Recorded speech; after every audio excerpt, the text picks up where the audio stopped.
Do you ever have just a piece of media that's at the very back of your mind, and then God decides he would pick today to make that the only thing you think of for the rest of your weekend? I can think of one. The time Netflix offered video rentals in envelopes like this, then they decided after the explosive popularity of on-demand streaming, they still offered video rentals which now operate under DVD.com. And their envelopes now look like this.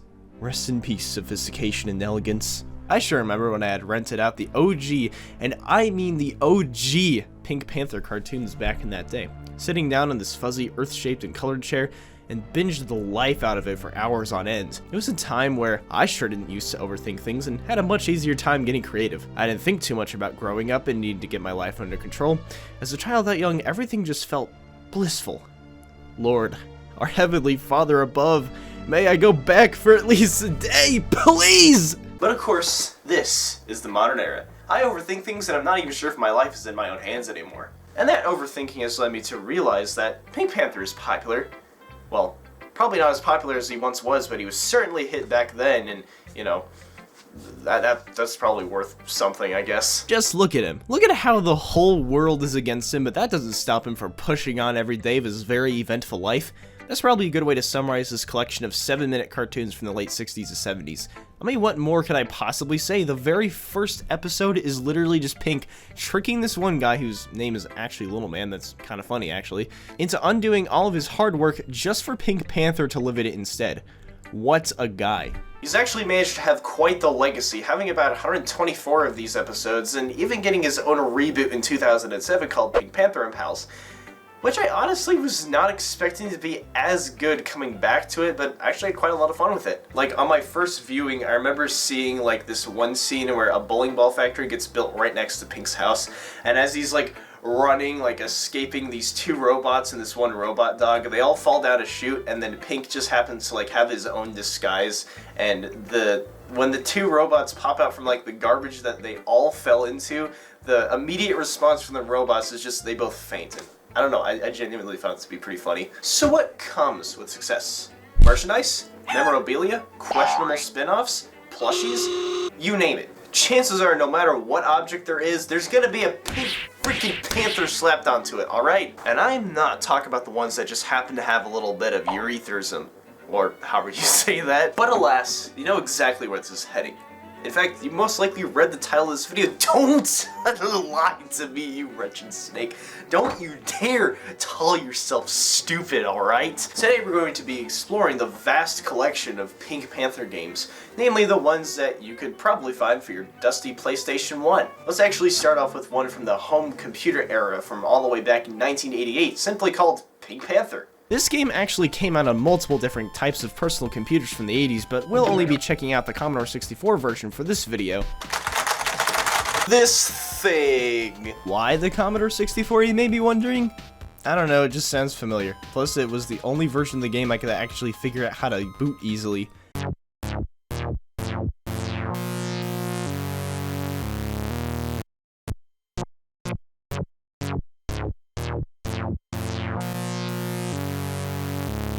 Yes, this is exactly how the theme song sounds. It's just...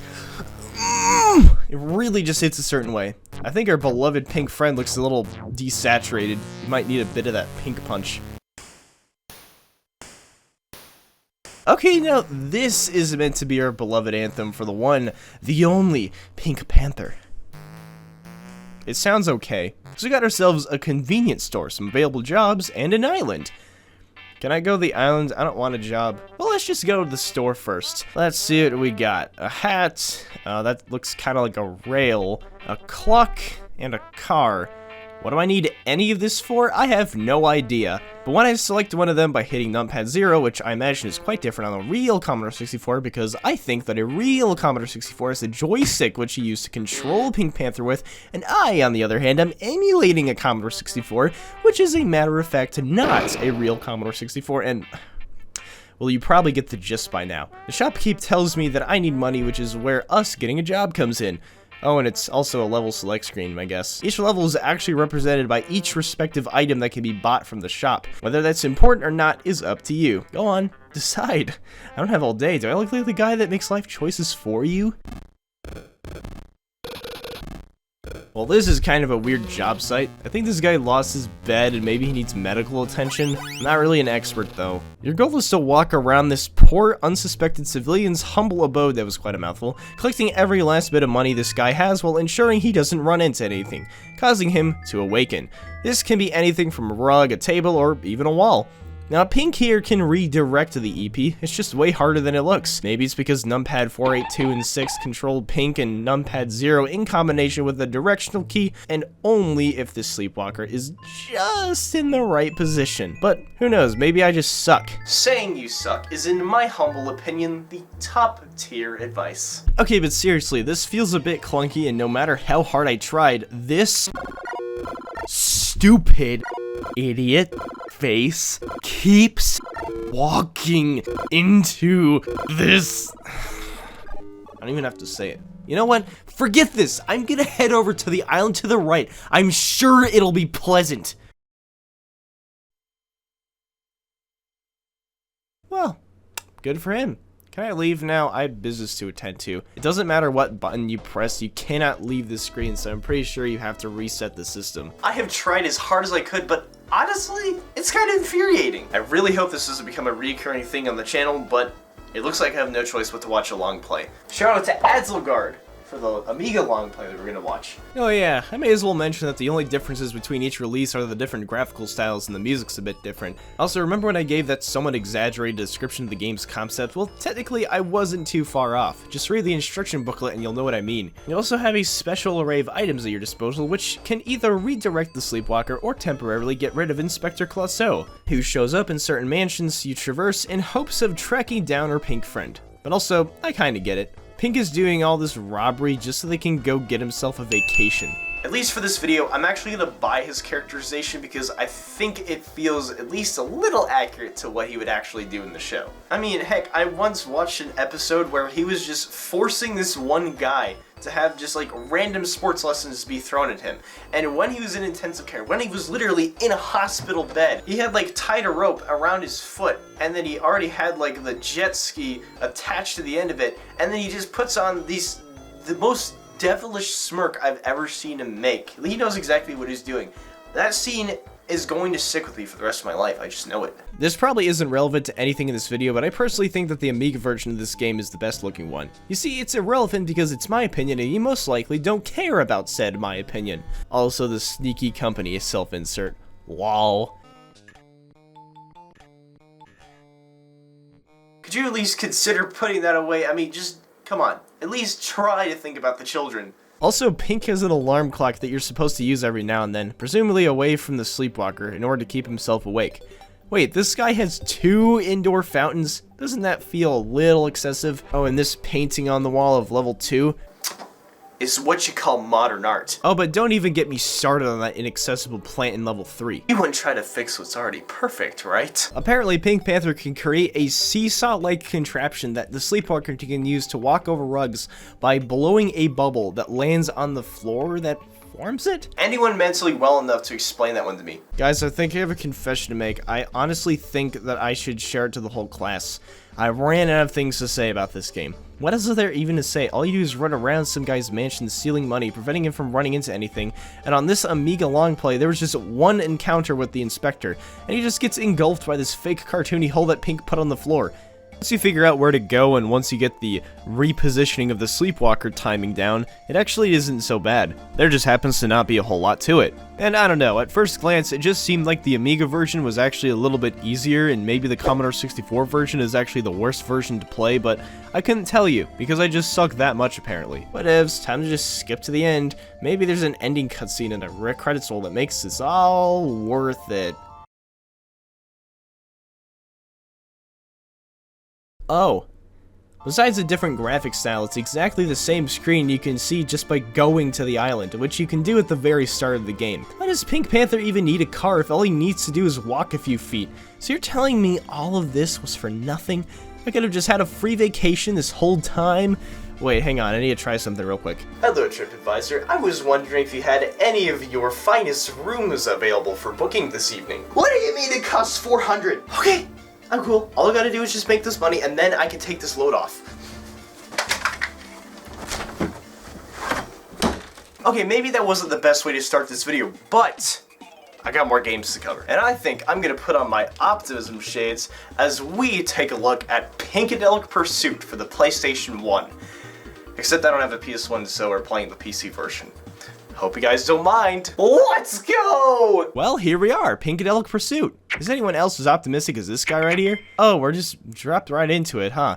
In the middle of January, I presume, about when this video is going to release. This is the portrait gallery. Well, that's some handy information. Version of Pink Panther with a mustache and explorer's outfit. So he gives you his mansion, but parts of it aren't accessible because you have to head through a bunch of different doors planted throughout said mansion and grab a bunch of keys that, I don't know, maybe he left him there or something and is making you experience all his stupid adventures just to get him. Oh, and he said you need all these keys to get to the attic, which has some kind of treasure, I guess.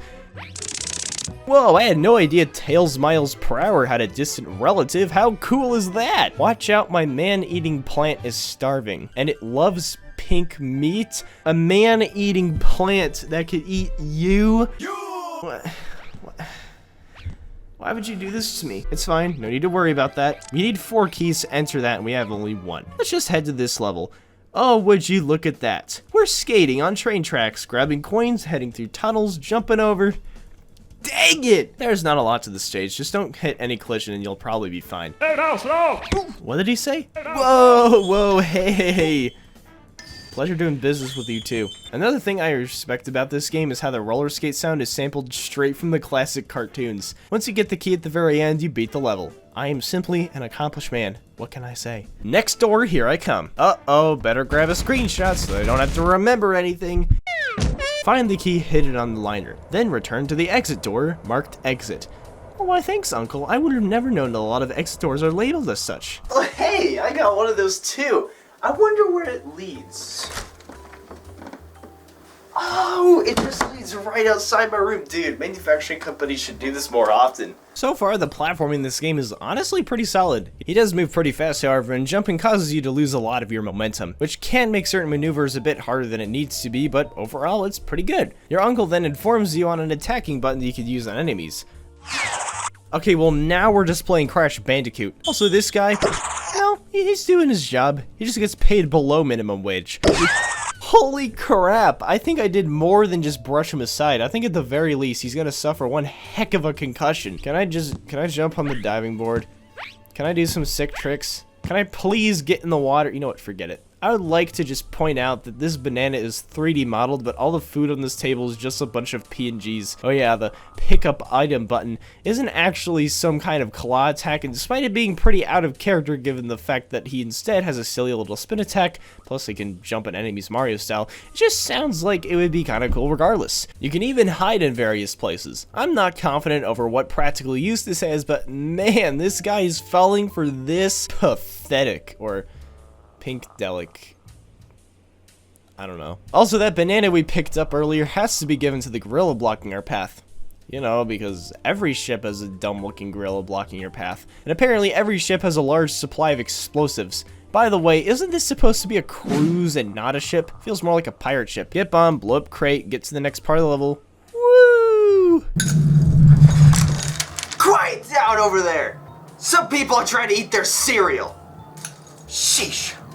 I think it'd be funny if I just took this chicken and started running with it, to then get to this guy also blocking my path. Pink can't just ask these people to move out of his way, huh? Always gotta make life a tad less convenient all the time. Now this is where the real action comes into play, and man, I sorta outrun them, but they almost run as fast as you do. Quite accurate to how chase sequences in the source material typically are, however. This is also where you should probably start actually hiding, since there's only so many times I can keep dodging his grubby hands. Alright, let's actually get this key and leave. Oh, how sweet this victory feels. Oh yeah, I almost forgot we still have a lot to do. This is a construction site. You better watch out for the guys with the planks. They mean business. Ah, shoot. I fell down a chute. Pink? How does your head feel? How many fingers am I holding up? You better tell me where that key is before I break these news to your parents. I'll even bring your head to add insult to injury. Ugh, well fine. You apparently wanted this. Also, Hulk smash. Uh-oh, there appears to be a buzzsaw from episode 18 that specifically only screwed over Little Man, meaning the joke I was gonna write for this video is gonna be much better, but oh no! What are we gonna do? Life lesson, everyone. If you jump over a rogue buzzsaw, you get the dough. It's a universal law of life. Oh, just use your hands, for crying out loud. Once you give him the toilet paper, he walks out of the porta potty, leaving his key next to it. You think I'm just gonna let you keep it there, buddy? Sir, I'm right here. I could probably even give you your key back, just out of pity if you— Never mind, I'm just better than you, I guess. Alright, time to be in Egypt. Another new mechanic. It's like the bombs, except the bombs are too stupid to move, so you need to light it with fire, and there's a sign that points to where that fire is. I like to imagine our uncle puts these here, let alone the sections of pink paint in the other stage, so that Pink could have some kind of advantage in this cruel world. Ah, a mummy! Or it's just little man that's over-prepped his toilet paper cloak costume for Halloween this year. Oh yeah, the game is gonna start introducing enemies that take 3 hits instead of 2 to take out, so I forgot to mention. Man, you really gotta make sure you remember how to get to certain parts of the map, or you're just gonna spend 10 minutes trying to meet an objective. Hey, so, I'm lost. Can you, you know? My name isn't lost. Thanks for sparing what little kindness you had left. Okay, guys, it looks like I have enough keys. Well, I did even before the last level, but it's time to face off against our uncle's man-eating plant, and here he is. Well, that was a bit morbid.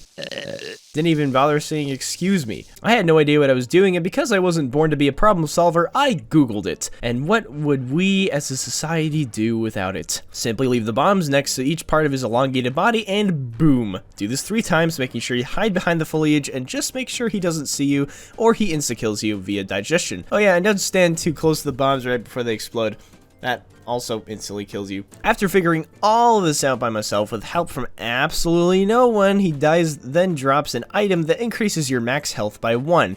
Think of it as kind of like a heart container from the Zelda series, but less cool. And another key. Also, remember when I visited that gallery room at the start of the game? Well, we have a decent amount of coins, so why don't we spend some of it? I suppose it was kinda worth the money. I'm pretty sure this is some kind of progress marker or a side thingy to 100% this game, but I can't be bothered to buy them all. Okay, so I can't really say that I'm all that caught up in internet culture, but is this what some of you would refer to as a scrunkly? I think it's pretty safe to say that I'm right. Wait. So this guy has a washing machine, a television, let alone electricity in the Stone Age. Good for him, but if he could invent electricity all the way back then why is it 2022 and flying cars still aren't commercially available? Explain that, America! Also, I'm pretty sure those are meant to be tried outdoors. But, you know, this is the Stone Age, so anything went. Could have gotten stolen or something, or eaten by a T-Rex. Oh, cool! An egg bomb! It's only 50 seconds! Run! Hurry!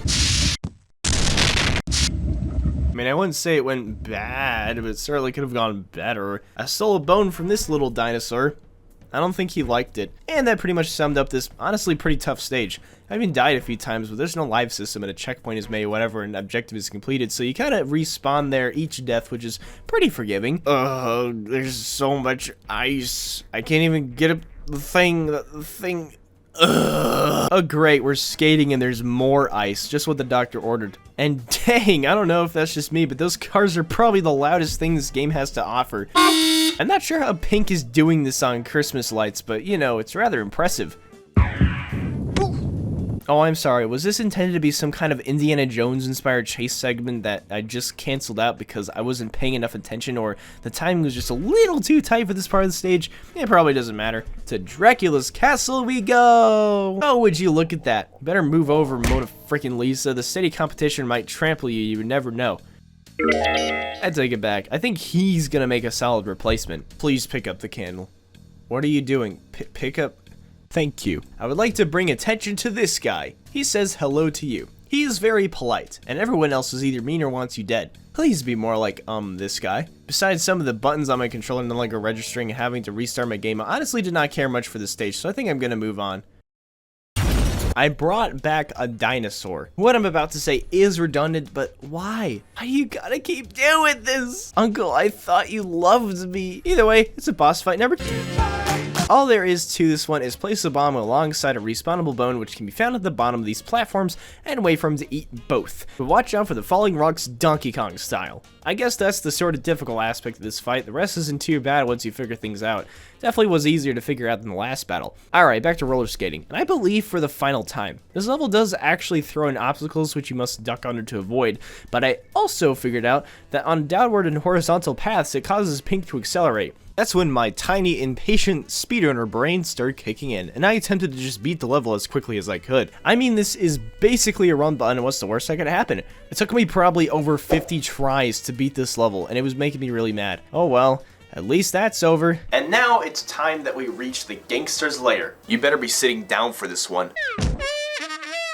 This kind of reminds me of something. Okay, I'm not even gonna lie, this is hands down the most complex level thus far, which makes sense because this is the last level before the final boss of this game. So many paths to head to, so many obstacles to overcome just to get a drink to the inspector, and 2 unkillable enemy types. I think I lost count just how many times I forgot where I was going or where a certain area I needed to reach happened to be. It was nightmarish. But hey, at least you can become a laundry. I hope nobody wears me. That would be quite awkward, I would think. I think it's kind of funny how these guys start yelling for their moms whenever something's stolen from them. Guys, listen, I can prove that this money belongs to me. You want me to pull out my ID? Do I look like I know what an ID is? Alright, well, let's see here. Now, does this Fisher-Price vintage credit card that I printed out from Walmart count?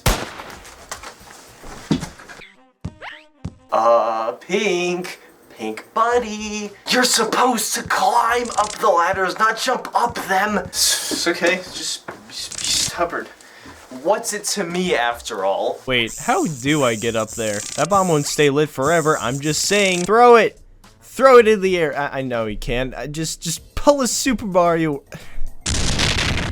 I guess there's always next time. Eventually I figured out where I needed to go, and despite the small window of success, I made it to the next room. Well, hey sir, nice key you have here. It's mine now, bucko. And as swift as a bat, or however that saying goes, I've made it to yet another exit. And the game apparently gives you a record time if you beat it in under 3.5 minutes. Close enough. It is now time for the moment of truth, and I mean the real moment of truth. I don't believe anything can prepare you for this extravagant event, but alas, the attic. This is where you fight the final boss, and right here is the final boss himself. He is a guy.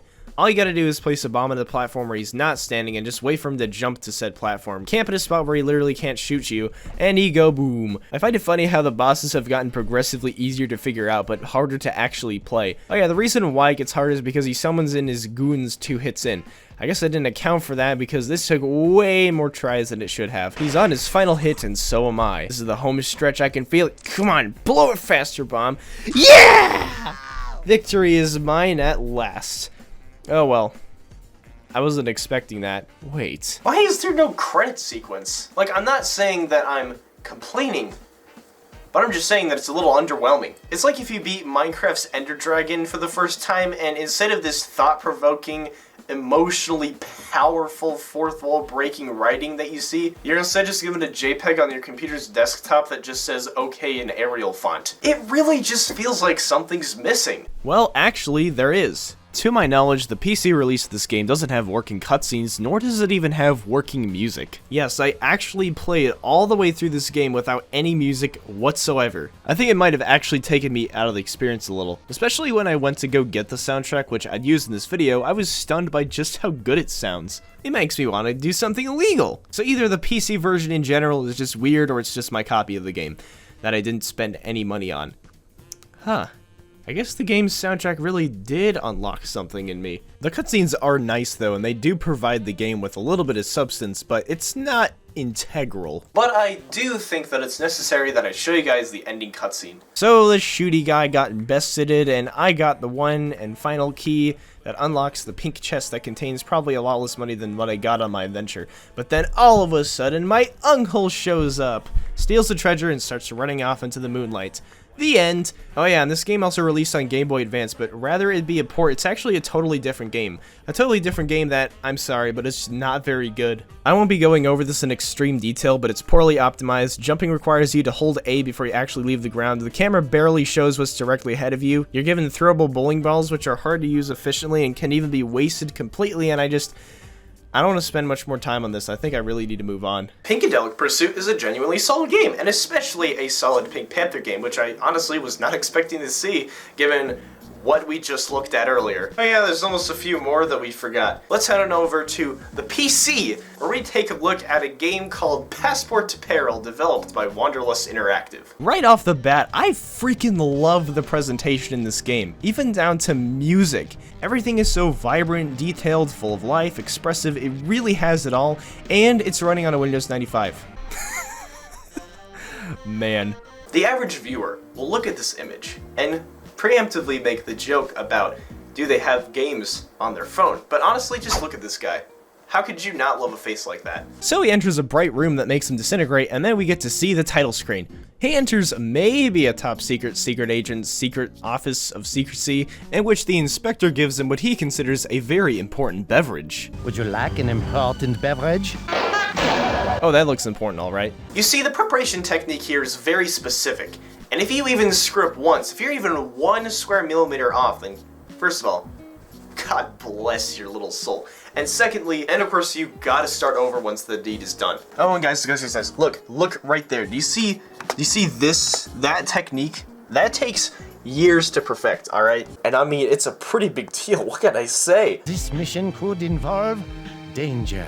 Dangerous danger? Oh no, they changed his voice! Look, I know the original cartoons aired about 30 years ago when this game released, but it wouldn't be hard to get a sexy British guy to do his voice in this game. I'm okay. Please bring him. Now, to be fair, Pink didn't talk all that much in the original cartoons. In fact, he stopped having dialogue completely after a certain point, but when he did speak, it really made some of those episodes stand out, with Pink Diamonds being no exception. Having him pull all these feats throughout the episode, but really showing off how much confidence he truly has in these moments really go a long way. And I still have no idea why they stopped giving him dialogue, but, you know, things happen, I guess. Anyway, the inspector tells you that you have to watch over these 9 apparently very intelligent children at a summer camp. At first, Pink doesn't take this too well, but is told that this is just no ordinary summer camp. Not just any summer camp, you oblivious gargoyle. And then this pigeon in the window tells me that if I mess this whole operation up, that it could cause World War III. Don't believe me? Listen. Oh, it could fuel the next World War, for crying out loud. Is it possible to already need a break before you start a game? How would you propose I get there? I'll have to magically zap you. Oh, no way! I hate that! Come on, man, what's so different about this magic zap? I've seen you get electrocuted several times and you recover in like, what, a matter of a few hours? Sometimes even minutes? Suck it up, man! I think I'm gonna throw up. Please don't be a recurring character. But... I mean big metal wings, like an airplane. What kind of pigeon are you? So this game is basically a point-and-click adventure. Not much else to really say. Oh, what's this? Oh, well, never mind, it's gone. Well, let's just go talk to this professor guy over here. Come on, Schmarty. Personally, I'd be more concerned over the houses that got sucked in like they were Legos. What is this? It's your old friend Von Schmarty stuck in here. I'm sorry, what was that? I don't recall a character by the name of Professor Von Schmarty in the Pink Panther universe. You have a stupid name, by the way. You have a really stupid name. I hope you know that. You're stuck. Brilliant observation. Look around, Pink Panther. Explore. Oh, you bet he's taking his sweet time doing so. Is this how the whole game is gonna be? He's just gonna borderline tiptoe from point A to point B? We're not trying to get a cold glass of water at 2 in the morning with our parents sleeping in the next room. It's a good thing I later discovered that hitting the spacebar skips the cutscenes one by one, so it doesn't add over an hour of total playtime. Nothing else, just the wrench. You looked in that entire toolbox and thought, everything else in there is useless. Sus wrench. Nope. Put that back where it came from, or so help me. We're not doing this right now. Okay, so upon receiving an item, you can click on Pink Panther to open up an inventory to which you can bring whatever you have gathered and use it on the overworld. In this case, using the wrench to free the professor from his own vacuum cleaner. Yeah, some smart guy you are. Did you see my dial-a-day? No. I wouldn't touch that if I were you. You know, the kid, like the one kid is still on that water slide. You know what I'm saying? Oh God, someone please go help them. I can't watch. It's not even cold. Oh, Alright, some kind of crew that claims to be the protective service for the summer camp came along and wants to do some inspection. Mainly inventions of the guy that just tried running for the hills. Yeah, I trust this guy with my brain transplant, and they want to make sure that... Evaluate your program. Make sure the children are well supervised and happy. Yeah, whatever makes writing this video easier for me. Here are some pogo shoes. Pogo shoes? This guy is trying very hard to enjoy his sucky job, so he intentionally has to put on the highest setting and... Yeah, that guy's dead. Those look fine. Your coworker is at least severely damaged from the hands of this lunatic, and that doesn't faze you? Don't get smart, Panther. I can't stand a smart panther. You prefer a dumb panther, boss? Come on, sir, the whole class is waiting. Do you got an answer for us yet? My skin is horrific. You know who else? Anyway, let's head into the storage room. I have no idea why the password would be 911, but oh goody, we're being spied on. This could probably make for a decent reaction image right here. What are you looking at, huh? I said, what are you looking at? You think you're better than me? That rusty old thing won't work. Trust me. Give me 20 reasons why I should trust you. Oh yeah, and all the kids showed up, so let's talk to him, I suppose. So I don't mean to be insensitive, but I don't think this kid has ever been hit with a single ray of sunlight. Is he British? My name is Chione, and I'm from Egypt. I like anything fast. Well, now I know what her least favorite animal is, unless you get lucky and find yourself one of these. So then you start fishing right in front of the A bit shy. kid. And I don't know about you, but I would do anything in my power to ensure whoever did this to me would never have a good day in their lives ever again, but I'm not in this scenario, so it's all good. What's your name? This guy already told you. My name is Nigel. I'm from England. He's British. Then mend your ways, warmonger. Deliver your stick of doom into my hands, and I will see that no...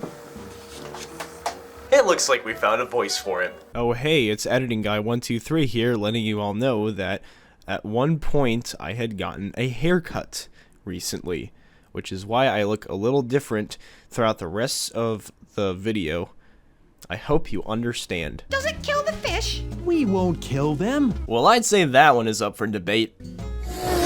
Are you sure that's gonna...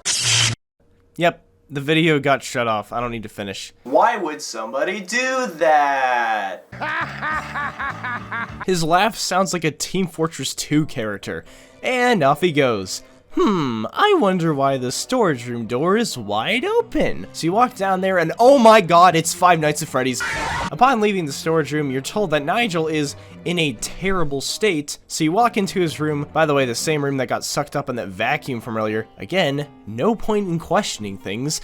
And we gotta find a way to cheer him up.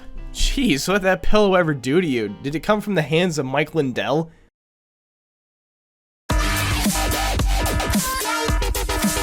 Although I think I'm a little more worried about this clam right here. I can't imagine the things he's done just from his killer stares alone. What's got you so upset? Be quiet. I hate you. I hate this place. We got a rabid one, folks. Also, Pink just basically starts up this spelling bee because he can, and I had a bit planned, but it wasn't funny, so I'm leaving this out of the video.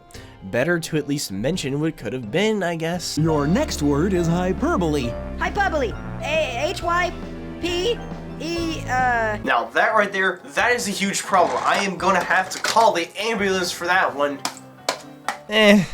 Let's just get out of here. I'm sure the kid will be fine. So you're given this device that not only allows us to video chat with our good old, very trustworthy Professor Schmarty, but it's also packed with knowledge. While researching for this video, I was actually given the immediate impression that this was solely an educational game. Therefore, this device he gave you is only useful for communication, and you can literally play through the whole game without trying to learn anything. And as you know, I just hate learning. You're not planning on walking to England, are you? Okay, and so what if I walked all the way to England? You have at least been on this planet for over 60 years. Did your parents ever teach you to mind your own business? With that said, let's go to the UK, baby! Oh, just look at him go. Nothing more than a handful of pixels. Wait for it, he's gonna come back. There he is! Please take your seat and fasten your seatbelt. The aircraft will be moving shortly. And then, I made sure that plane went nowhere. The current weather conditions are gray and foggy. Yes, an average day in the UK. I wonder if they ever figured out what that big yellow thing in the sky actually is. Oh, hey, look, we've landed safely. How wonderful. You gonna buy something or not? Now I wish I didn't land safely. Seen our ball, Panther? Why, yes, sirs, it's right at the... You can't miss it. But they did. Who could have thought? I didn't even get to tell him. So logically, the first thing you do when you get to England is grab this very compressible crate and use it to get the football stuck in the tree. Then wait for those two guys from earlier to show back up, and you give it to them. They thank you, and then in return, you receive the dirty shirt of the one guy was wearing, and then trade it with the newspaper guy, and you get the news of the day. And just on top of that, a comic book. That guy means quite a lot to him, I guess. This has a little stain on it right here, but, you know, it's not like the biggest deal. It's the only thing I really have. Does this pay off my mortgage? What do you mean, no? Of course that was unsuccessful. Guess I'm just gonna head to the right, which conveniently leads to a pub so I can do myself in. Find your best. Nah, I'm a cartoon character. I don't drink. Well, good on you then. But just because you're a cartoon character doesn't mean they don't drink. Time to do this woman's job for her. Seems to be a common occurrence in these point-and-click CD-ROM adventure games. That game is not called football. Right then, what is it? Soccer, soccer. What the what? What? Did this actual lunatic get so worked up over cultural differences that he decided to take it out on this poor woman? I genuinely needed so many takes on this because I thought it was some kind of bug, but you can see her fighting back. Why? Why is this in the game?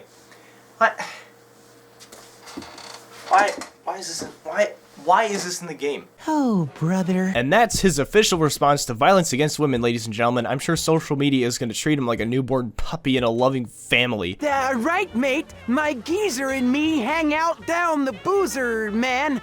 Mate. Alright, here's another one that goes out to my UK viewers. I just want to know how stereotypical that whole string of dialogue was. Let me know in the comments below. Member of Parliament.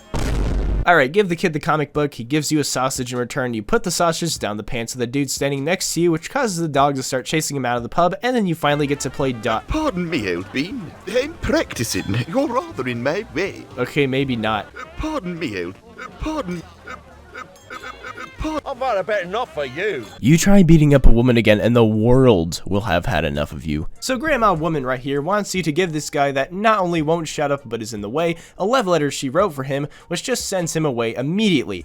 And then you get to talk to Nigel's best friend, which apparently has no life outside of hanging out with him. And he really drills in the point that he hates school. Nigel does not hate school. I know that for a... Trust me, we hate everything. So if you hate everything, then that means you hate your best friend too.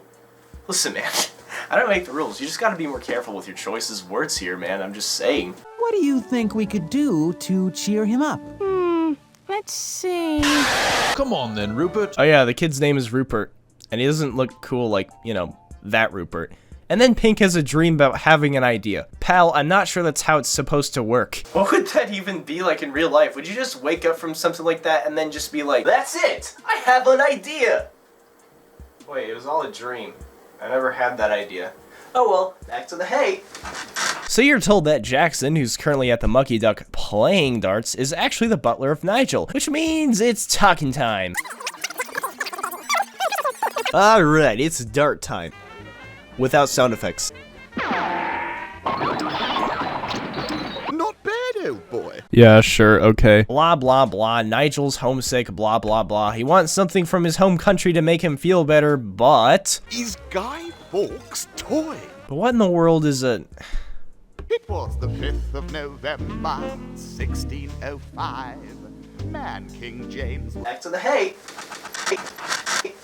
This song and dance sequence just shows up. There wasn't a hint that there was gonna be a song, it just hits you with one. And your point is... Absolute burn! So I did some research and Mikey over here actually tells us about a British holiday that takes place on the 5th of November. It's about a failed assassination attempt by Guy Fawkes in 1605. So the way it's celebrated today is it's basically a family reunion, a bunch of people hang out, chit-chat, they probably have foods, fireworks are set off, but most importantly, there is a huge bonfire that's lit and effigies of Guy Fawkes are burned as some kind of commemoration, essentially. Nigel happens to have held onto his and is presumably keeping it as a, I don't know, a teddy bear, I guess. And our job is to retrieve it from his mansion and bring it to him at some point in the game. And that's a walk cycle if I've ever seen one. What tightrope does this guy think he's walking on? I suppose I should go follow him. So I have to solve riddles for this guy before I can pass, but why? Can't just be a normal person, What word do I mean when I say loaf of bread? Well, if you use your imagination, it kind of looks like bread. Would you calm down for a second? You don't have to jump to that conclusion, alright?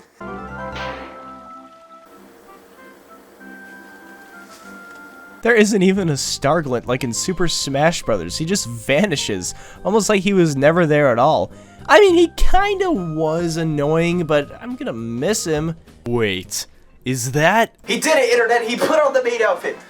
Artists of the internet, get out your stylus and get to work as soon as you can, alright? Alright, time to stop goofing around. Let's actually slip into the right attire and head inside. Oh, well there it goes. I appreciate that the sound it made got cut off by the transition. Man, I remember when this picture was taken. The time it looked like you were getting up after having fallen off of your horse right outside a window. Good times. Oh, and he teleports. Are you in my head? How long has it been, Manly? Well, I think it's been so long that I forgot you ever exist. In fact, I don't think you even exist in the cartoon, unless maybe the excuse is that he is in an alternate universe. Would you like a spot? A spot and a half. I'm quite thirsty. One lump or two. No lump is fine. I take my tea just plain brown, thanks. I mean, that's probably based, but hold on one second. I gotta dial up the base department first and, you know, be able to confirm that that is indeed based. What do you mean the number's not available? You know what? It's based. Whatever. Yep, it's gone. Does Pink want to start a new tea drinking category on speedrun.com or something? May a community form and may new strats be found. We with the meat this morning, Pinkford? What some people call recreation. Shut up, nobody. No, I'm a vegetarian. You know, I'm not sure I'm digging the whole alternate universe thing. You know, it's weird to think about because he's stick thin in the cartoons, but he eats a lot of meat. Do you want to be like twig thin? Maybe string thin, Pink Buddy? So then Pink takes off his pants in front of his friend, causing him to leave from the discomfort, and you start to observe this room. But it's not at all what it seems, as you pull a crank to open a drawer containing a blueprint, which probably doesn't have much importance, but you do learn that Nigel had mailed a letter in attempts to be taken back to his humble abode. Well, humble being kind of a loose term here. And here we have an Among Us. What's up, bitch? By the way, something I don't get is why can't I just bring this letter to Nigel's parents so they can pick him up? In fact, why couldn't I have just brought Nigel back to his home country? Well, I don't know what. It sure makes an interesting plot. My intuition tells me I am overlooking something. Well, you see, Great Panther 2 can play at the game of speaking out loud but making it seem like you're just saying it in your head. My intuition tells me that I don't care. You see, it's all about post-editing work. The only crest in my family was on my toothbrush. Also, here's a funny fun fact. I've been sitting here for about 15 minutes and I have no idea what I'm meant to do next. Until upon checking a guide, I find out on the left of the fireplace is a fire poker, but it's the most insignificant detail in the entire game. No, seriously, you need to be moving your cursor across the whole screen very slowly in order to find this. This is... It's a few pixels! So you poke the crest that's revealed behind this painting, which causes the fireplace to move to the left like some Indiana Jones parody, which also is what the blueprint hints at, I guess. And here is the effigy in question. He's a guy. So then you find out the two annoying dogs from earlier are walking away with your skin, and now you have to go retrieve it. So we end up at the Stonehenge, which for some reason I didn't know was actually in the UK, and we witness these schmucks doing... clearly some very evil things for sure. So it's our job to hatch a plan to get our skin back. I mean, that's probably gonna earn you jail time. Oh, look, the professor is calling us. Julie, the little girl from Egypt is very upset. I don't care, though. She ran off a few hours ago with one of the airboards. I'm afraid she might try to journey home. Well, she's certainly a step ahead of Nigel. Freaking loser. Alright, to Egypt we go. I freaking love Egypt. Never mind! I don't love Egypt anymore! It'd be really nice if, like, I was like, picked up and held, like, preferably from, like, a woman. This is, like, where I filmed, like, my very first YouTube videos. I should just be upfront about that. If you don't believe me, check this out. Alright, right there. That's proof. It was just a different dresser. I just thought that was funny. Oh, and it happened again. A musical number with absolutely no indication that there's gonna be one. I smell a common theme, but you know, just go off, I guess. So he tells you that he'll bring you to the Nile, but only under the condition that you bring him food and a drink.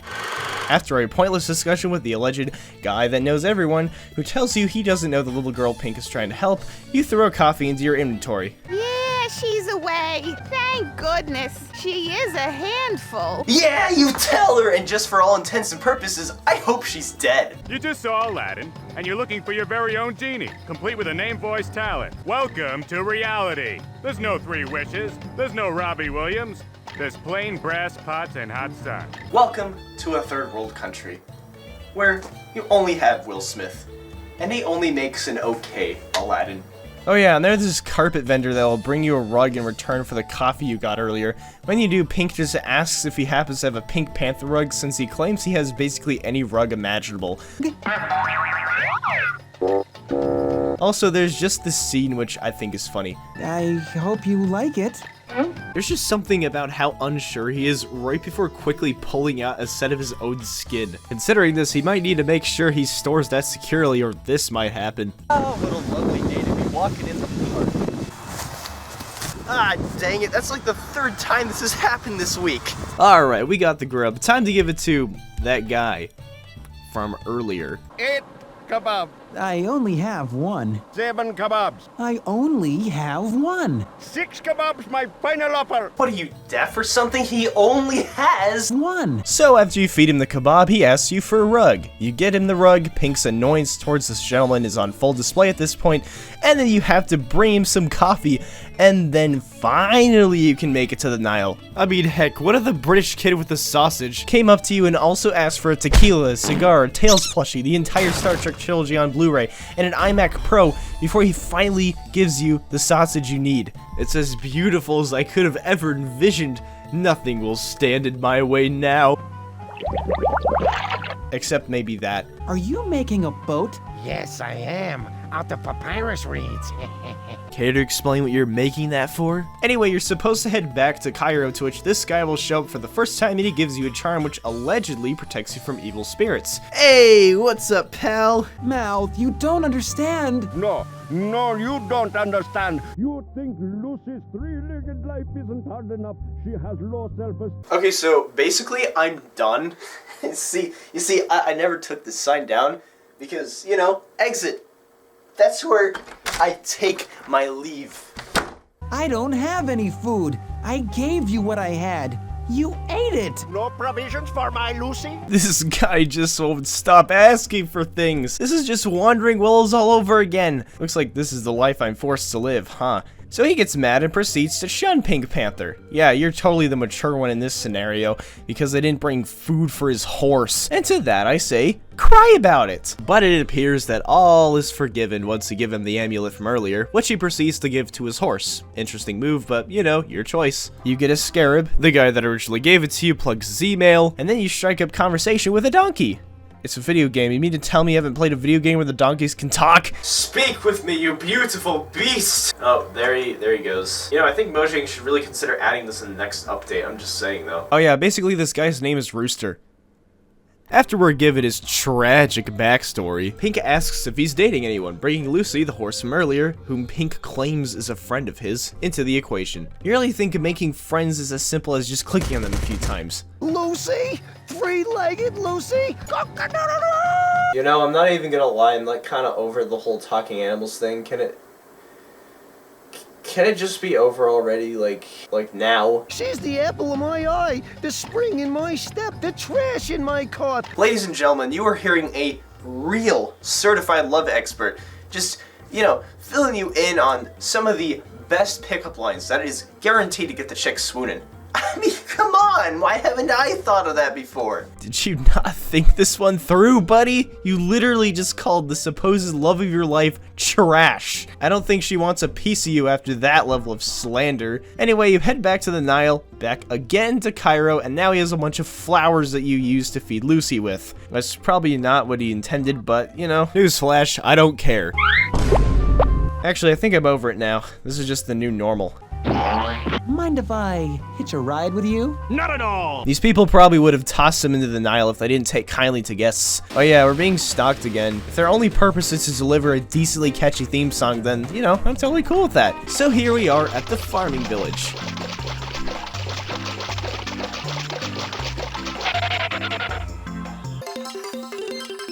Okay, now I've made it. Oh god! Well, that tears it. This is a horror game now. Remember, kids, if you see a salad in some random stranger's house when they are out of town for the time being, it's most likely yours. Feelings of stranger in question don't matter. Only yours. It is my farm, and I am a farmer. I also happen to sit on the People's Assembly. Why do you have a bottle on your head? I'm looking for a little girl named Chione. I'm looking for someone to feed my birds, but you don't see me burdening you with my problems. Get it? Burdening. I have a simple task that I explained to you, ma'am, and then you just accuse me of burdening you? I don't want her turning that into just another bird pun. I know exactly what she did. Anyways, some birds show up. You shake a date tree to get some seeds as Pink makes yet another awful pun that isn't worth showing, and Pink strikes the landing. I'm a black-winged kite. And then just stop. I can't deal with this many talking animals in such a short period of time. And I've put up with you all along. The other birds flock around me trying to bite off a piece of my style. How can your style be stolen if you really never had one to begin with?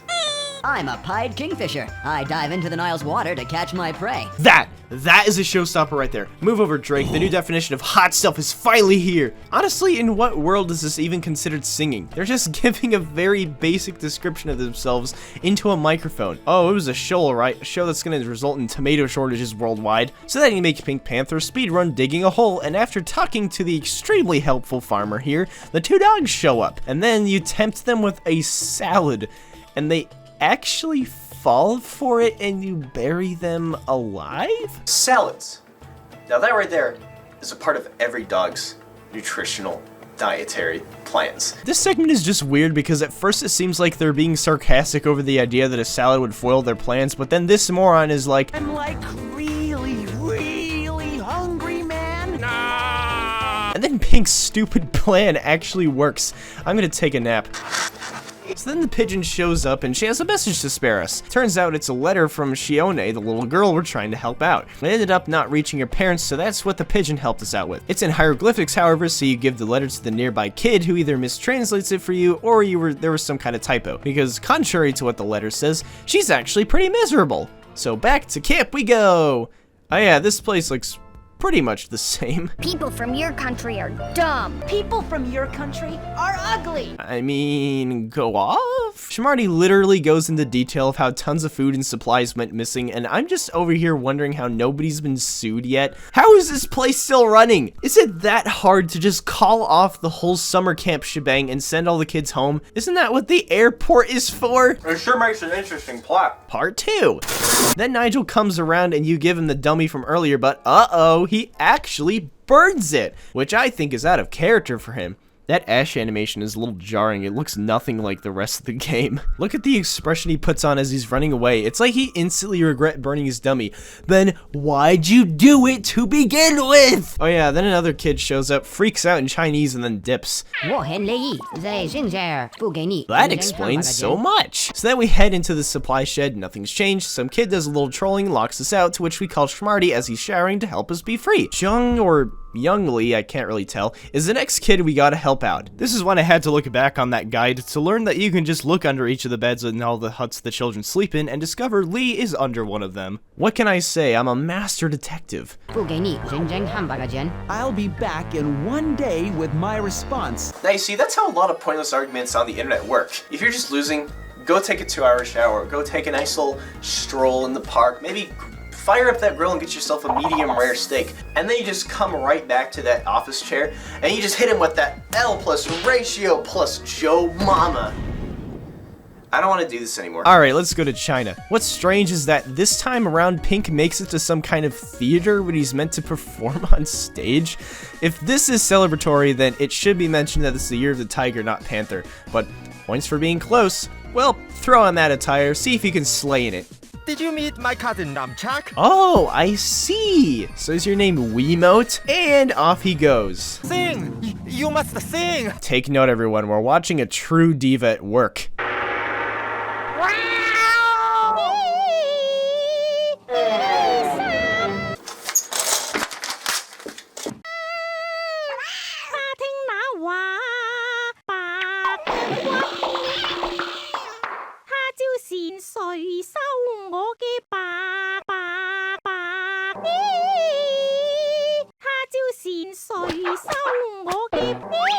Am I just too old for this game? So much has happened in such a short period of time. I think I need at least 15 minutes to comprehend what just went down. After such a wonderful performance by Pink, it is now up to us to once again stop them from sabotaging our plans. Alright, let's see what's in this room. On guard? I think I got an idea for this one. That would be foolish. This is a kid's game. Okay, but your problems would be solved if you just gave in. Also, stop breaking the fourth wall. We only have so many. I just like how the game gave you the idea that you can use this sword on the bodyguard who did absolutely nothing wrong. You're right. That would be foolish. Cut the rope, making a lamp fall on the short one's head, which probably should not have taken as long as it did for me. Then punch the other guy with the makeup thingy over and over. Battle won. They stood no chance, even though they barely tried in the first place. But they stood no chance. Then a family comes along and invites you over for dinner, and if you try to leave, which I tried by accident while clicking around, you're hit with, "Where are you going?" There's something about how menacingly that line delivery was that it kind of makes me shiver. Meow. That is my mother's mother's mother's mother. Used to call her mother. I wonder if all the mothers that came after were also named Mother. Are you considering perhaps calling them something like Mother 1, 2, and 3? Take a seat. Sit in a chair. Ma'am, there is no empty seats. Do you expect me to freaking, I don't know, sit on this guy's head or something? You're actually supposed to lead this bird out of his cage, which causes this kid in the middle to run out after it. And then you get a seat for your own. It's just an expert tactic, what can I say? I am the greatest man-made structure on the face of the earth. You know what, kid? Just have your seat back. I'm gonna run away, never come back. I'm gonna go for a swim in that river nearby or something. So after speedrunning dinner, you steal from a little girl, I don't know, looks like a band-aid, and then you're given a song, which isn't completely unexpected, mind you, about a one-child law to control the enormous Chinese population. For every extra you'll pay a charge. Now, hold on a second.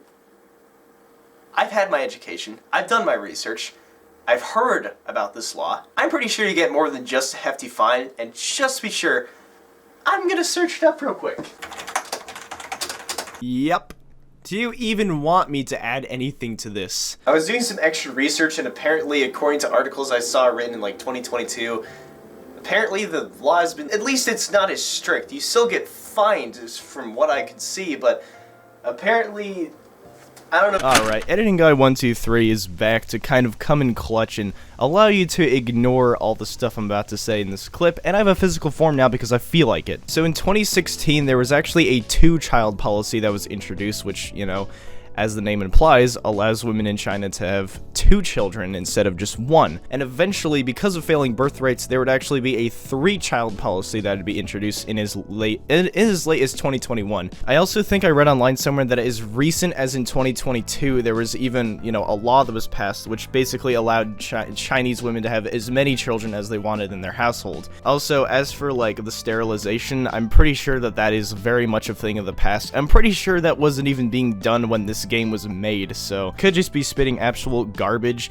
although that did used to happen. Just, I'm so glad it doesn't anymore. Anyway, that's pretty much all that I wanted to mention. I'm not an educational channel by any means, but I figured, you know, I don't want to spread misinformation on the internet. That just isn't cool. Anyway, then Pink gets fan art from a Vector lookalike from Despicable Me, and instead of being appreciative, he just corrects her on his name. Pink Catman. Panther, that's Pink Panther. You ungrateful bastard. At this rate, you'll never get a date. Next, you get this cat trapped, and that's when you head on out to the rice fields using a bike the family lets you borrow. Again, borrowed bike. Ma'am, surely you've seen at least one Pink Panther in your life. That's not worthy of letting your pants float away to where it can no longer be reached. So then you grab a questionable substance from a pile of potato skin. Use it to lure over the bird that went missing and suffocate him in your pocket. That boy certainly wants a dead bird returned to him. Oh yeah, and his name is Frank, because that's a common Chinese name for a bird. Oh, and there he goes. Does anyone have any insurance for that? You never know, it could be on its last life. So this kid unlocks a drawer, gives you a stick, you return to the rice fields, and it turns out it's incense. And this guy needs it for a family prayer he's attending. He gives you his hat, and you use that to retrieve the pants. I'm just gonna assume this guy has a lifetime supply of one of those. And then this guy shows up, and more conversing ensues. Maybe it's pointless, maybe it's not. Who knows? Pink gets called by Schmarty again, and now it's off to India. On our way there, the stalkers are back in some interesting outfits. And guess what? There's no pilot. like, nobody is flying this thing, which isn't good. And they dare us not to parachute out of this plane. Don't even think of it. I'm not thinking at all. I'm completely blank. Me too. I can still relate to these two. So Pink parachutes conveniently down to Thimphu, Bhutan, but we're not quite in India yet. I think I'll stretch my legs. It's theory time, boys and girls! Alright, so we gotta win an archery competition, and thus we must retrieve your own equipment. We talked to this one lady that has a bow, but she needs an arrow for the bow that she needs for unspecified reasons. Pink mentions how if the arrow is needed for the bow to function and I trade in the arrow for the bow, then neither of us can use it for its intended purpose, but she won't hand over the bow unless we give her the arrow. It doesn't sound like any sort of ploy to me. Remember that newspaper we borrowed from earlier? Seems like another common theme in this game. Well, we hand it over to this woman preparing a national dish, so in return she gives us this chicken. What for, you may be wondering? Well, I can assure you that it'll knock your socks clean off. Into Pink's secret pocket dimension you go! You started to remind me a little like Link from The Legend of Zelda. Here's my arrow. I don't know what I'm going to do with just a...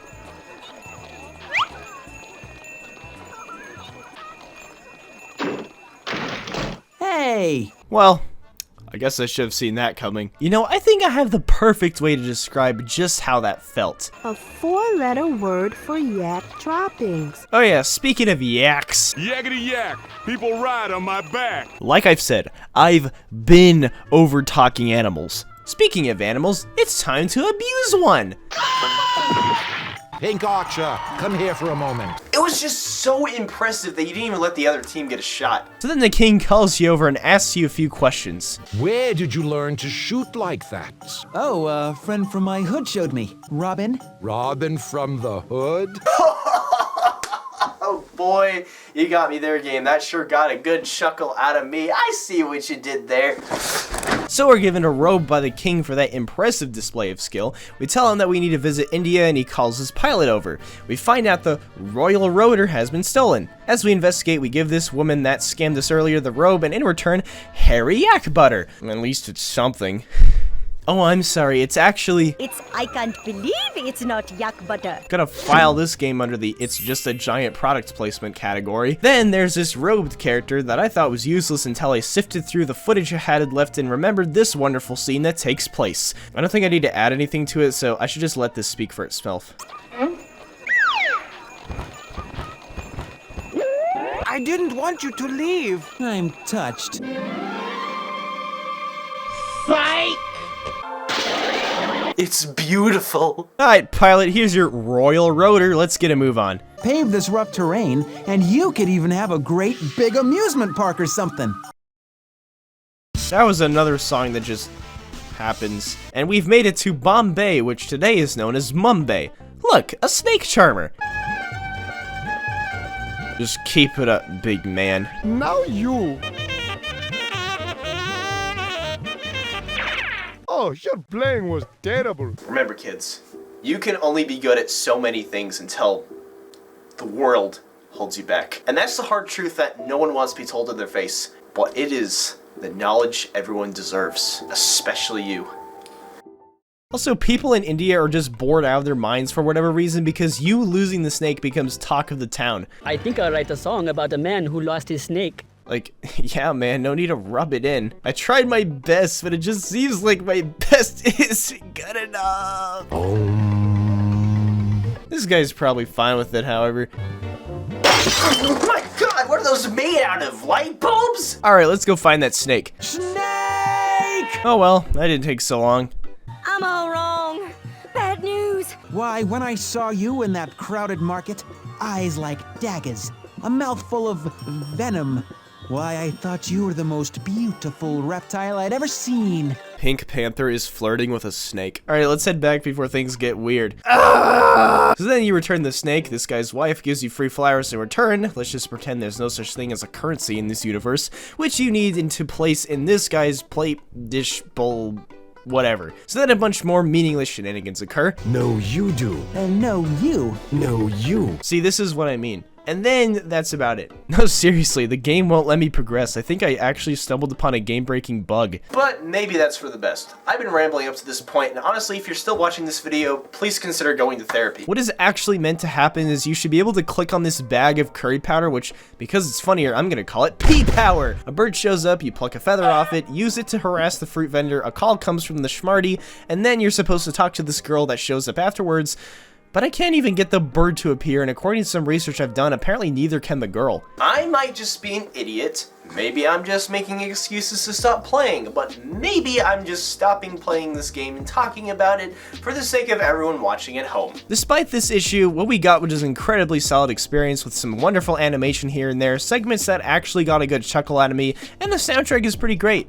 And for a CD-ROM game in that era, I think it's pretty good. Up next on our bucket list is a little game for the Super Nintendo called Pink Goes to Hollywood. What's even the point of going to Hollywood if, like, you can just watch someone go there for you? Let's go check it out. Oh, you thought this was a real Super Nintendo, huh? Well, notice there are no cables. There's nothing to this thing. I've played you, in case you didn't realize. The game opens like any Pink Panther game should, with vandalization. And of course he gets chased off for it. And here's the title screen. Nothing overwhelming, nothing underwhelming. I mean, what'd you expect, a Super Mario World level production here? It's freaking Pink Goes to Hollywood.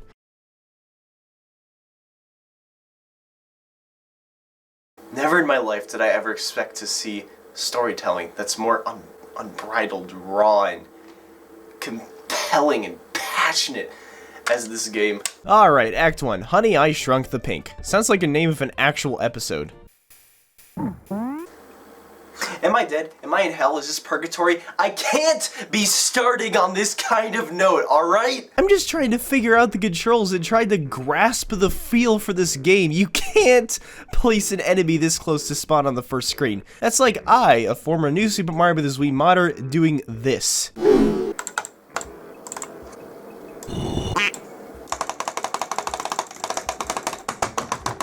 Ain't that just the way to fly? And in fact, I think I could even make some minor improvements here and there.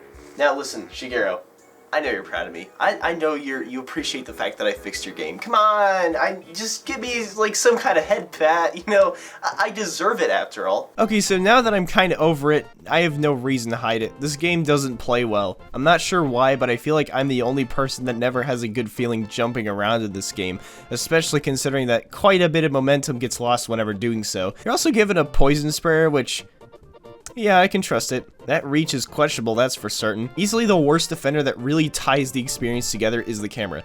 It moves on a Y-axis, which is fine, but not on an X-axis. At least, not in the way you think. It feels like it keeps wanting to shove Pink all the way to the left side of the screen, which isn't ideal because you need to head left to scale this chair and continue on with the game. And fixing that requires facing the direction you want the camera to pan towards, and crouch. Yeah, I don't suppose there are any foreseeable repercussions through this.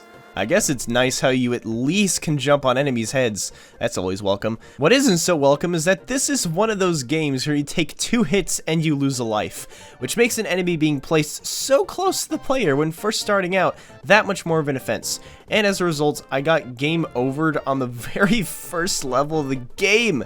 There's a continue screen, but I can't seem to jump up to reach the door marked yes.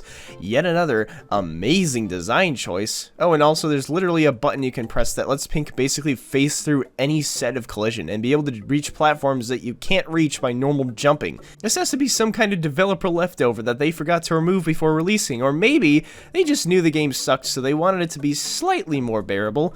I kid you not, this isn't a Konami code of any kind. It's just one button away from basically using the molecular separator from Phineas and Ferb. To further prove that this wasn't supposed to be left in, check out the graphical glitching here.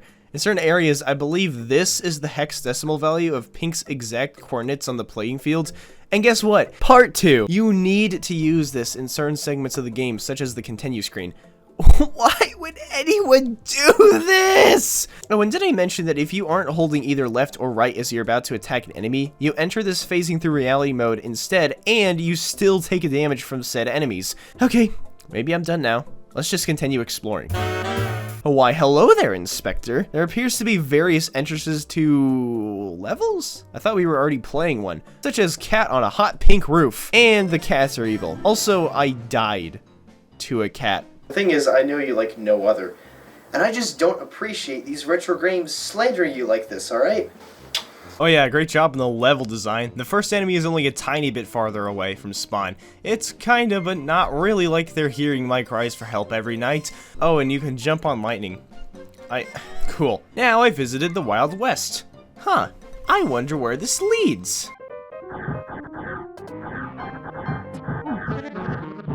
Shoulda known. Do I need to explain why this is dumb?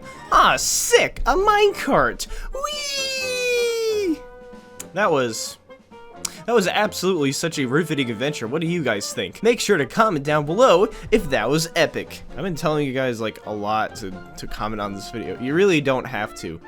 In fact, I probably won't even read it. I'm just saying. Then you just platform over cows suspended in the air for no reason and make it to the end of the first level, I guess. Now we're inside a fridge, there's bouncing chicken balls. You could probably go inside the chicken, but I never figured that one out, and I understand that's depressing news for you all. These are the cheapest bouncing green olives I've ever seen, and if they're gonna be cheap, then I'll be cheap right back. Take that, game! Oh, thanks for the extra hit power-up. I think I'll be needing that. Then into some pink lemonade to go. I took damage upon starting the level, which is always awesome. Upon jumping into the water, you can't leave, and there's a bunch of straws planted in this first section that take you back to the beginning, which is just great, because I love this level design. Alright, I finally made it to a dropping.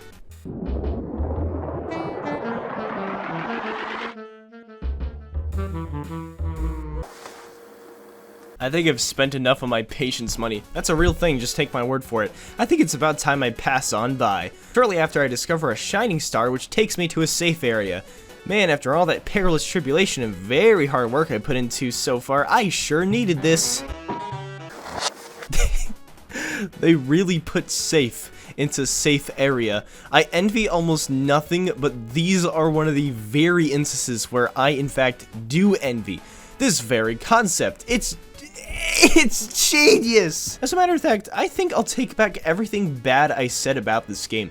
Technically, this is a bonus stage, but with anvils and pianos falling everywhere, alongside safes, which includes whatever it is that we are collecting. I'm assuming this all contributes to bonus points, but I can't say for sure. Also, I spent way too long on this, and, you know, it's a little embarrassing. I never had much dignity in the first place, so let's just march onward. Oh yeah, and check out the goggles on Pink's sprite. The fact that they just look like I scaled down a PNG and utilized keyframes poorly as a way to convince players. Oh yeah, he's wearing that. Oh, there he goes. Yes! I see the exit! Come on! Please don't take me back to the beginning. Well, this is just about the same. I think I'm done here. I'm not entirely sure what the masterminds of this game really anticipated out of me, but, you know, I just can't seem to figure it out. I also forgot to mention that there is a mechanic involving the tokens that I'm only bringing up now because I never used them in the 40 minutes of footage I grabbed for this game. My initial thought was that these tolls that are littered throughout these levels had to serve some kind of purpose, and they do. One of their uses being making platforms, stairs, and being able to use magic carpets and parasols, which even allows you to actually, you know, continue, like actually continue after you get a game over. Now, does that automatically fix all of the game's problems? No, not exactly. It makes it more playable, but that doesn't make it better, or even good for that matter. I did do a little bit more research and found out there's actually a Sega Genesis version of the game available, so you know what? Let's go check that one out. You may rest easy. Some immediate differences include how the options menu lets you select a difficulty now, and you can give yourself a maximum of 7 instead of just 5 lives, even letting you change your keybinds. And this right here is what the Super Nintendo version's level selection hub should have been. Not try to confuse the player into thinking that Honey, I Shrunk the Pink was an actual level, with tokens and enemies that can kill you in 2 hits while you're trying to figure out how to play.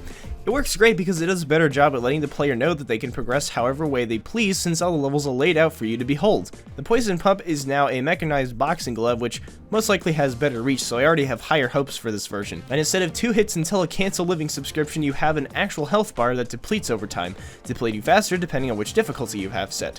Also, I'm being attacked by flying asparagus. After having quite the number done on me, I sacrificed myself to the refrigerator gods because maybe I just don't quite have the feel yet. You can also enter this chicken here, something you probably could do in the Super Nintendo version, but you know what? Whatever. Flying chickens inside a chicken! What metaphor is this? Also, I found out that you're not meant to jump from here to there. That costed me 2 lives and I barely started. The camera no longer needs to be given the best gosh dang slap you've ever seen in your entire life, as Pink over here is trying so hard to empty his system after the golden crowd trip, but rather the camera actually moves on its own, doing a solid job in showing you where you're meant to go. The physics and the momentum, on the other hand, are about the same. And this would be fine if platforms like these were at least about twice the size. How is anyone meant to do this without taking damage? Allow me to now explain a wonderful platforming segment. These sharp bones poking out of the ground are sometimes placed on ledges, but you need to jump on said ledges to reach the item shortly after. But the intervals at which these bones poke out are so infuriating. The timing for this is extremely precise because you need to be standing in this general area in order for it to move and retract once you land. I'd be fine taking damage here, but doing so knocks you off. Man, this is good at eating away at the player's health. Oh, and by the way, make sure you jump the moment you make it to the very top, otherwise this chicken will attack you. Listen, I promise that this version is better than you. The only reason that this shot is even in the video is because I want to get my 11 eBay dollars worth. Also, I'm not entirely convinced that these items are even required to beat the level, but my complaints are justifiable, so shut that yap of yours. Uh-oh, one hit and I'm dead. I better take it nice and slowly. There's no timer this time around, which, honestly, why even include one in the first place? It's quite dumb. Well, never mind, I died again. If only there could have been an invincibility item to aid me in my struggles. Oh, well, how about that? A jingle, however, would have been nice. After literally almost 50 minutes, wishing I could put several holes in my wall, I managed to beat this level, after which you get placed on a much higher plane of the next shelf in the fridge. What's this? Expensive green olives? You know, because the opposite of cheap, like in this game. And it looks like there's a green olive culprit this time. He takes 3 hits, so I'm just gonna assume he's a mini-boss of some kind. As you venture throughout the freezing cold fridge that has 2 fish skeletons in it that hasn't been thrown out for some reason, it's time we check out the pink lemonade level, which, surprise surprise, is an actual underwater level. I'd sound like a maniac even thinking about saying this, but I genuinely had fun with this one. The piranhas or piranha catfish are annoying without a shadow of a doubt, but it's not a linear walk all the way to the right, drop down, repeat till vomiting, whereas there's actual element of I feel like heading this way. This is further helped by the fact that the straws actually take you further into the level, not just send you all the way back. It's refreshing, really, just like a calypso on a hot summer day. Wait, is that the one walking fish from the episode where Pink was at the beach and then the responsibility of having to care for this random fish he found is just placed right on his shoulders? If that's what that actually is, that's kind of cool. Yeah, this is amazing. The shiny stars now serve as points which contribute to extra lives, which is much better than having to worry about a grand piano shattering your ribcage and tearing your head out of the socket. At one point, you even get a range upgrade to your weapon and even stumble into a boss room. He's nothing crazy. If anything, he's really easy. Just camp in the right spot. This is probably just Pinkadelic Pursuit all over again, and attack him once he's done firing at you. You can even land multiple hits on him if you time it just right. A little detail I've always appreciated in these sort of games. Bye-bye! Upon beating him, you make it to a large bowl and what are those, ice cubes? I legitimately didn't know how this one worked, but I think you're supposed to wait long enough for the next cube to come along before making a jump for it. Otherwise, one you're just standing on sinks and you take damage. But yeah, I said screw your rules and got rewarded for it. And now we're finished with the fridge, time to move on to the next set. Ah, jeez, can I just go home already? Runaway camera, anyone? Do I have enough in the budget to okay. Here we have Polterpink. Well, some stuff is certainly happening and this vampire dude indeed has an eye on me. Where is he on the family tree? Distant cousin? Oh god, they've done it. They figured out my one weakness, sentient candlesticks. Aside from this, the level itself will eventually reach a point where it just feels like you're running around a large space with not a lot to do. There is, however, falling chandeliers I kept running into, and ghosts that emerge from these couches that you gotta watch out for. I was running all over the place trying to discern what to do. I made the discovery that if you stand in front of certain bookshelves and press up on the control pad, you'll reveal a secret passage. Some of these led to bonus collectibles and collectibles that serve a practical use. So out I went, checking every bookshelf I stumbled upon during my quest. After I find a passageway that takes me through another room, I enter what looks like the boss room entrance, but it looks more like a checkpoint that just takes you here. I really should tackle this next issue here. Why does Pink fall faster than an intergalactic elephant traveling at light speed? It's either really hard or close to impossible to react in time to stop whatever fall you might have been put through. Not to mention that this becomes a much bigger problem as the game progresses, and you will find out soon enough. I promise. I know I'm letting my over-analytical side get the best of me, but I vow of thy it shall come soon enough. Well, this guy sure is a pleasant sight. Is this a Pokemon fusion gone wrong or some crap? Up next is what replaces the tolls from the SNES port, a magic phone booth. You find these pink tokens throughout each level, and when you find one of these in a level, it's stair and or platform creation, parasoling, or in this level's case, magic carpeting you go! Except don't do what I did and press the jump button, because that gets rid of the carpet, and because the token doesn't reappear, you're stuck until you lose a life. Intentionally. But yeah, that's okay guys. Look, I made it! Yippee! Weapon upgrade from earlier, huh? Yeah, this is typically a positive sign, and I hope you picked that up because these Frankenstein dudes cannot be killed, but rather knocked down their platform. I think I'm showing him news, boss. Is it working? Am I cool now? But seriously, don't goof around these guys. They can take a huge chunk of your health. Just 3 hits and you're dead. Look how much health I had, and then BAM! Frankenstein. The final stretch of this level, I kid you not, is the stuff brought right out of Getting Over It with Bennett Foddy. You have to scale to the top of this tower, but there's a ghost. Walking into the ghost doesn't hurt you, but him throwing duplicates of his own head at you does. This isn't a big issue, but the platforming in this game makes this section completely miserable. It got so bad to the point where I just started using save states because the idea of starting over sickened me to my core.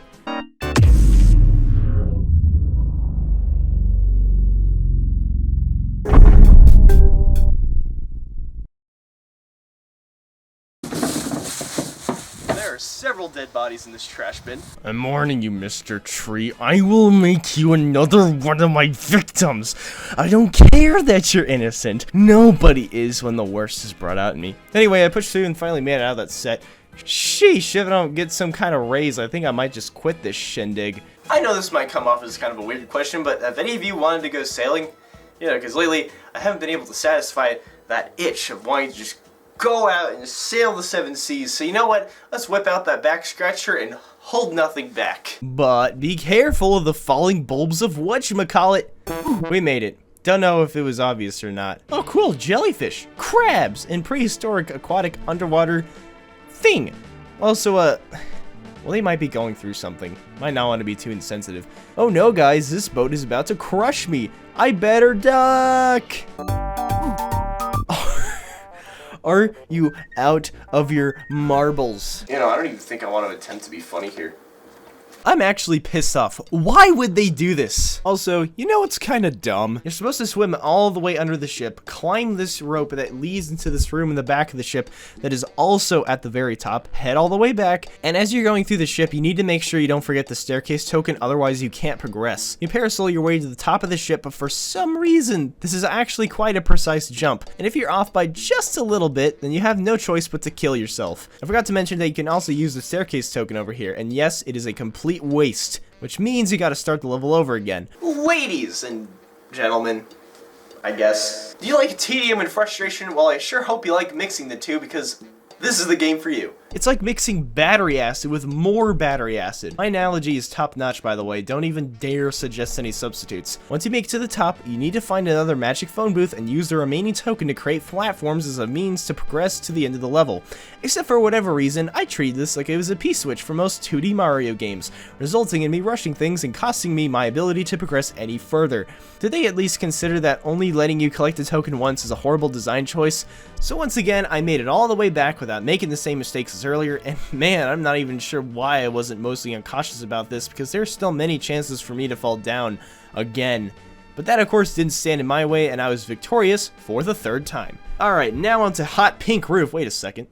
This is false advertising. There's no pink roofs at all in this level. Oh, and then I run along a power line and fall to the endless abyss. I really should have seen that coming. I'd also like to give this game a special award for the coolest sounding trampoline you'll ever hear. Oh yeah, I just gotta love how you can platform mostly blindly across these small clouds, land on this specific roof, and get stuck if you can't grab the staircase coin and use it from earlier. But also, it almost feels like the game wants you to skip this coin. At first I assumed there was going to be 2 of these somewhere in the level, but there's only 1.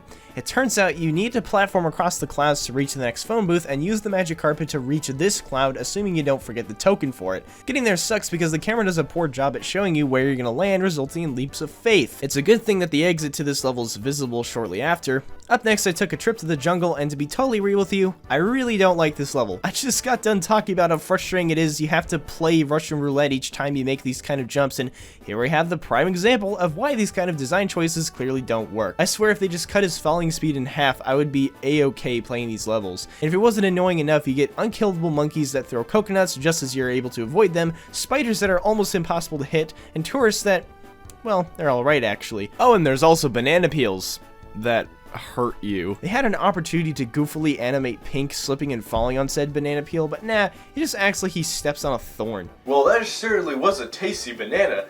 I think I'm gonna go for a walk. Dude. Then there's just these pterodactyls that show up, usually out of nowhere, attack the player, and then vanish faster than you can show at the finger. I don't even know if you can hurt them, they just hurt you, both inside and out. We especially can't forget about the killer fish. Go inside the dinosaur mouth statue. Because why would you not? Why would you not pretend you're being eaten by a gaping monster mouth statue thingy? Okay, this will be the last time I'll complain about Pink's fall speed, but I need to roll this clip. I shouldn't have to say anything, alright? Upon at last grabbing the staircase token, head all the way back up to the top to where you found your first phone booth and progressed from there. After that, you can just walk across the newly formed terrain, endure some more tame platforming scaling, and then you have to fight a boss. Just like the rest, once you figure out his pattern, he's pretty easy. Just wait for him to finish regurgitating his tribal nerds and whack him with the weapon. A decent amount of hits and soon enough, he's done for. Okay, so we have 2 levels left. Can we please just make quick work of them? I haven't seen my family in weeks. Nice job of giving the hanging lamps collision. It's not like we've needed to use them for the 3.5 hours I lost in this game until now. Pink and Hood, more like Pink in the Hood. Remind me to never make that joke again. I blame that king guy from Passport to Peril for cursing me. This is actually the easier of the levels. Only things to really watch out for are the archers that are pretty annoying, the eagle that can take you either back to the start or just put you in a place you don't want to be, and the raging current, which if you're in a bad enough position can also take you back to the start of the level. That happened a few times. Help me! Actually, I'm okay. I am acutely aware that this is childish and immature to describe something as looking like poop, but this squirrel, how could it not look like someone tried to shape a cat turd into a being that is meant to resemble a common woodland creature? Alright, enough crap talk. The level is pretty standard stuff. It even has a boss at the end who is also just as formulaic as the rest of them are, but he actually speeds up the more you hit him. Victory! You know, I was playing through this, and then I just like beat this level, and I was like, yeah, I'm finished. I can finally go home, but I said 2 levels. I said 2 levels. Let's play it. At long last, Pink Ranger. The Super Nintendo version of this stage was rather linear, but man is the Genesis version anything but that. Oh geez, is this kind of thing normal around here? You might need to hire some kind of paranormal investigator because something is a little off. Oh, what's that Super Nintendo version? You have minecarts too? Well, mine are pink and I don't have to follow the laws of gravity, so suck on that one. But make sure you hop off in time because you'll smash right into this collision right here. Sometimes you can barely react to in time, and yes, you can in fact die this way. Did I mention that this game is hard but tends to have a layer of unfairness sprinkled throughout? Did I mention that I went all the way through this cave, made it to this ledge, and I just jumped off because I didn't know any better? I then find out that I have to wait for cows to start sliding out of the side of the mountain. Can I at least try to ask how weird that actually sounds? Do you wait at the edge of a cliff or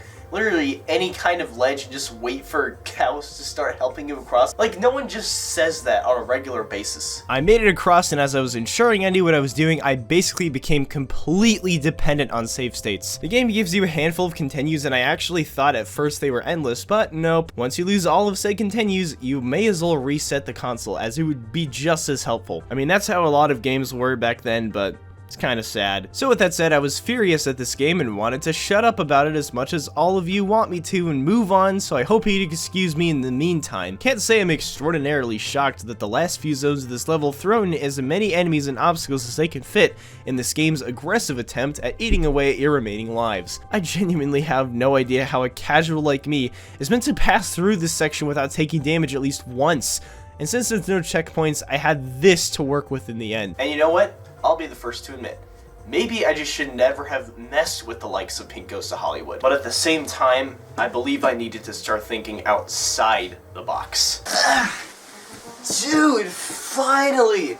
I've been stuck in there for like a few weeks now. I can finally stretch again. 3 square meals a day again. Here I come. Now who could have seen that joke coming? Anyway, basically the point is I needed to outsmart the game. Its approach at just doing all of that, it was powerful, it was relentless. My approach was going to be calm, collective. And you know what? I know you were probably seeing this coming, but I believe that it'll aid me in my way. Alright, I'll stop being so dramatic. I got past every ridiculous obstacle and enemy, even made sure not to have my last strip of health be taken from me from the stupid wall you can run into if you time hopping out of the minecart at just the right time. It's over. It's finally over! All that we need now is a touching, heartfelt ending to really tie things together.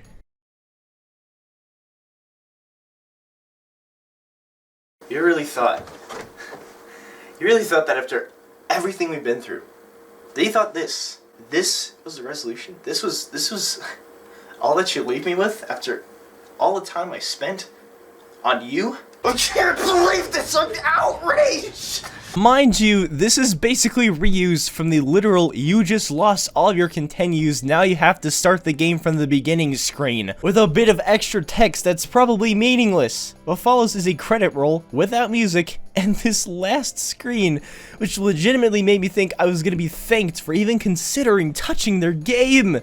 But then I see that Sega logo, and that questionable rendition of a beloved theme song all over again. I can't even tell if love was considered being put into this game at all. They put so little care into making it actually feel like your time was actually worth it. If anything, they're punishing you for beating their game. That's messed up if you think about it. Don't punish the player for completing your challenge. Even after all the pain and suffering I just went through, I like the game. It's actually pretty good. I don't actually feel like grinding up Unisom and chugging it whole, but you know what?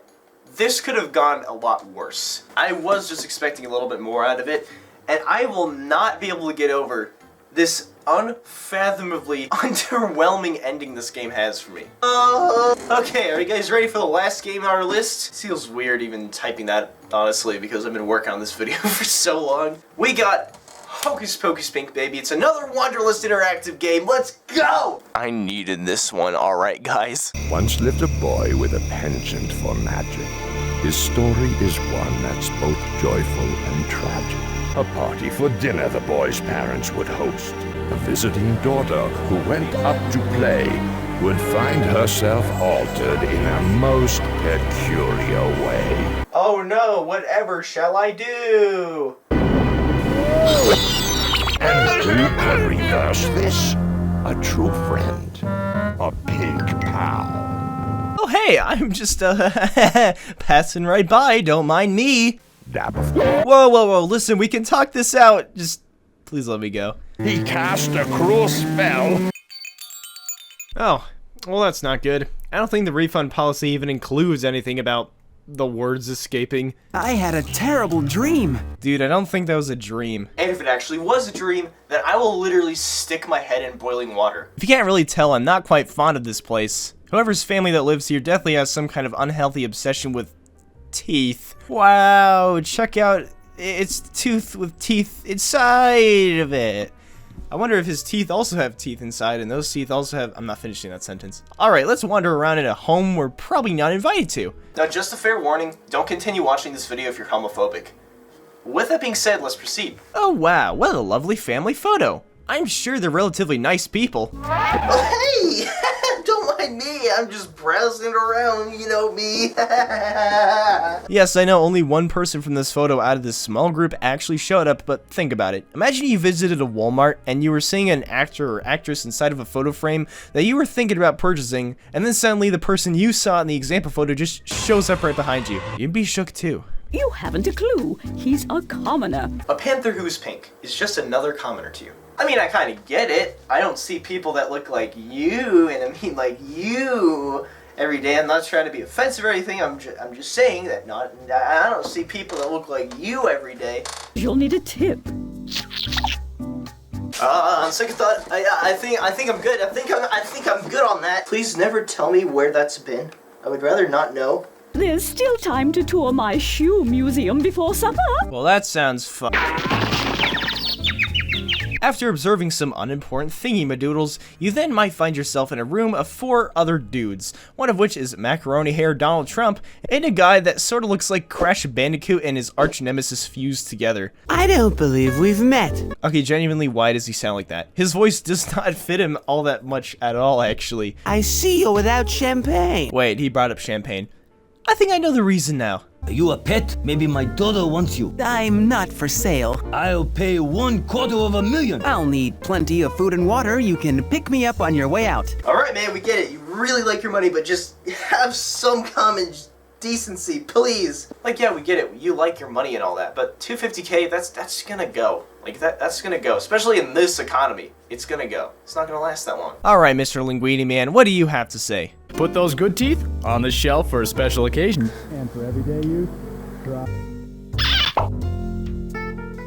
These are the teeth of the future, gentlemen. Nice, so you have that oddly close to my face, so could you, like, do me a solid and just get... Okay, so basically this guy invented rubberized teeth, which, you know, that's probably why he's, like, filthy, and I mean filthy rich. But, like, does that demonstration just not hurt him at all? And that implies that he can't feel it either, which, you know, if you can't feel it, how awful would it feel to not be able to feel any of your teeth? Not only does it sound wrong, but would you not have to worry about chewing on that unpopped popcorn kernel or chipping a tooth on that chicken bone you didn't expect? Is it indestructible? If I took a laser gun to it, would it be okay? Would it deflect the blast? Mister, you gotta inform me on these. I just want to make sure I'm getting my money's worth. Just like me inserting my Super Nintendo... You know what? I'm getting tired of this joke too. Alright, let's scram. Use this pin to help yourself barge into this kid's room again, and hey look, it wasn't a dream after all. I'm so glad I didn't have to do that. That could have been the enemy right there, you know? Are you ready to talk turkey? Aw, baby, I was born ready! Don't cry, Violet. It's too late, she already did. Anyway, this kid can undo curses he's casted onto us, but in order to achieve that, he needs your help. Always remember, kids, if somebody makes a mess, clean up after them. It doesn't even matter if you had nothing to do with it. You think that's unfair? Well, guess what? Life is unfair. That's just how it is. The answers lie with strange blood. And I'm actually really glad that this game is bringing awareness to, like, zipline phobia. It's not about actually being high in the air above a body of water that's probably crocodile infested. It's about the zipline itself that's the scary part. Wait a second, this is a zipper that goes up and down on a line? Alright, now we gotta go visit some evil warlock guy, I suppose I care. So let's go. Okay, I know I've been like hyper-analyzing the last few seconds of what was going on, but there's something about the impact in terms of the cartoon's original slapstick humor is kind of on par. And you know, you guys are probably expecting a transition that just led into him getting across, but the transition is literally just him bashing it right into a tree. That actually got a good chuckle out of me, I'm not even gonna lie. So then the supposed warlock shows up and starts heading on an hour-long walk in the woods. How bad could he be? He's got a pet named Spot. Okay, but the thing is, you don't actually know that. For all you know, Spot could be a big angry gorilla. Barges in uninvited. It turns out that Spot is literally just a spot, a black speck that talks like Pac-Man. What more could you possibly want? So obviously we get caught. It looks like it's the end of the road for our good friend. Well, we're going places. Frozen block of saber-toothed tiger or watery grave. Just pick one. Just pick one right now. Upon arrival, you cause destruction to a personal belonging that isn't yours and poorly attempt to hide your crimes away. This salt could help me spice up my life. Come on, man, that's gotta be at least a little uncomfortable. If it wasn't super clear already, we're at the Dead Sea, as signified by the chunks of salt and the gravestone in the icon. He looks like he eated a bees. Never underestimate the power of a microscopic fungus, my friend. How about next time you don't underestimate the power of meat? So yeah, this is the only living creature at the Dead Sea, allegedly. So that's kinda cool, I suppose. Then we got an ostrich who's a bit lost. After that, we stroll ever so majestically towards a cave entrance. It's pitch black though, and Pink refuses to venture further, presumably until some kind of light source is found. I like how he just references some poet I've never heard the name of right before yelling, "Turn on the lights!" Like, yeah, okay, we get it! You don't have to yell like that, okay? And yes, ladies and gentlemen, throughout my playthrough, you can see me attempting to give this person hard at work a giant cylinder of salt, and I really should consider using a bit of logical thinking, but sometimes the game has its unpredictable tendencies, and you gotta look out for that. It's a good thing that I whipped out Spot and accidentally used him around this point, because you actually need to head to the other location. Upon arrival, you're greeted with the first missing page. Then a reindeer comes along and states the obvious. Yes, it belongs to no one. And then Pink states the obvious, part 2. Hey, Yazit's milk pouch. It must have fallen off his neck. It's a good thing that Wanderlust made sure that infants can enjoy this game too. And I spoke too soon because this clown guy... This guy right here, he's a clown. He was meant to perform in Moscow, but the game literally just says that he was kicked out because his smile wasn't big enough. So then he willingly goes to Siberia to freeze himself to death. I came to Siberia to freeze myself to death. Man, I sure hope those at Wanderlust are doing alright. I hope no one's projecting onto the story. Oh yeah, he just tries to explain that the reason he's not freezing to death is because he dressed too warmly. I dressed too warmly. You know what, let's just... I'm done talking about this, alright? If only I could leave Pink to lecture this guy into giving him another chance and inform him of how life has so much to offer and he's just missing it. You look like a fish out of water. This is my first time in Siberia. Funny, I don't remember asking. Then you find out in the nearby hole that there's a woolly mammoth and a giant block of ice at the bottom of the lake. But I wonder why it's a saber tooth in the icon. Well, looks like I've been a victim of false advertising. And thus, Pink pulls his head out after finding out that the mammoth in question is indeed alive. He's huge! He has a chilly past. And he certainly has a chilly present. That was a good one, me. Let me give you a nice shoulder pat for that one because no one else will. Then we arrive at a campsite where an old woman is trimming her regenerating giant toenail with scissors. Very attractive. A freshly fallen mound.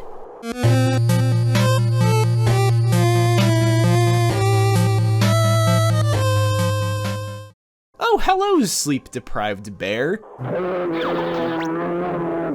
Goodbye, sleep-deprived bear. Oh yeah, it's probably worth noting that she lost her reindeer, which goes by the name of... Yasit!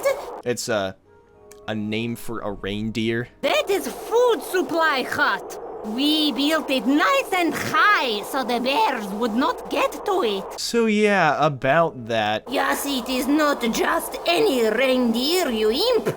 He was the chosen one. Yeah, he was the chosen one. It was said that he was supposed to destroy the Sith, not join them. So then you enter a tent to find a little girl fighting technology. We have technology.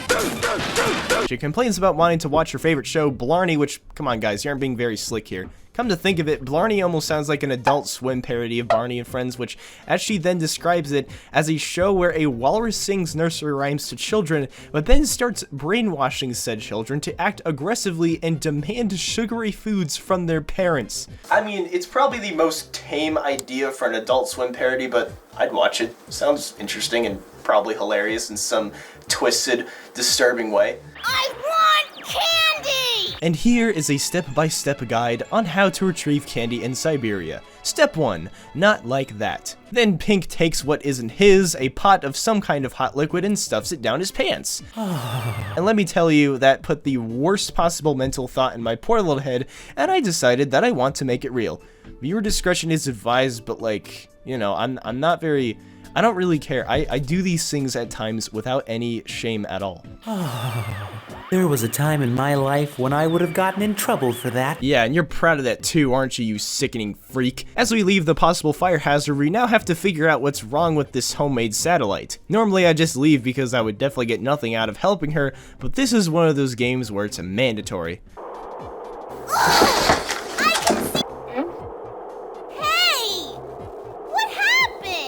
Oh, this? you know, I was gonna throw it off of a 2-story building. What do you mean this is the wrong kind of dish? No, like, the thing is, I did research. The thing is, those things are expensive, alright? I do what I can to keep the show running. I gotta make a do at times, alright? I think you need to be farther away. How about the Bahamas? You tell her, Pink! Also, you later find out that this reindeer really likes salt.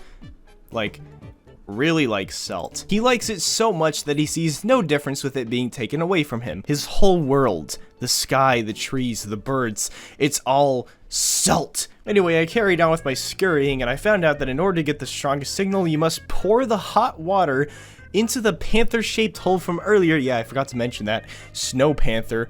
Pull out an ice panther. I always wanted a twin brother. Thaw out the milk in the furnace, give it to the bear in the food storage room, then place the ice panther on the roof of the hut, propping the satellite up top. It's definitely gonna stay there, trust me guys. It's not like this girl that put me up to all of this mentioned that there are in fact 3 other not so freezing cold seasons to Siberia. Also, you pick up one of the toenail clippings from the ground and use it to break a bunch of icicles or blocking your path from earlier, which brings me to believe that this old woman is creating a deadly weapon with just her disgusting toenails alone. Nowhere near conventional, but a great way for her to best her enemies once and for all. But sadly, the nail wasn't enough, as we still have yet to access this new location.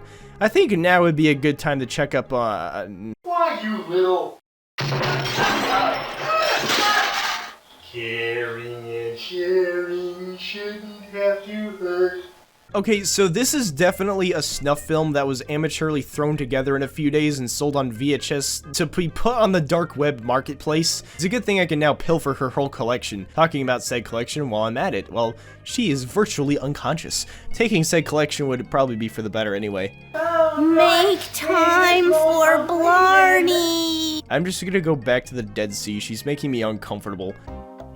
Those are the coolest tweezers ever! What's so cool about an ordinary pair of tweezers? Unless it's about to be the very pair that let a group of hackers bypass the Nintendo Wii's security and allow them to create the homebrew channel, then I suppose it's pretty cool, I guess. Oh, and by the way, you might want to reconsider giving the salt to this old woman.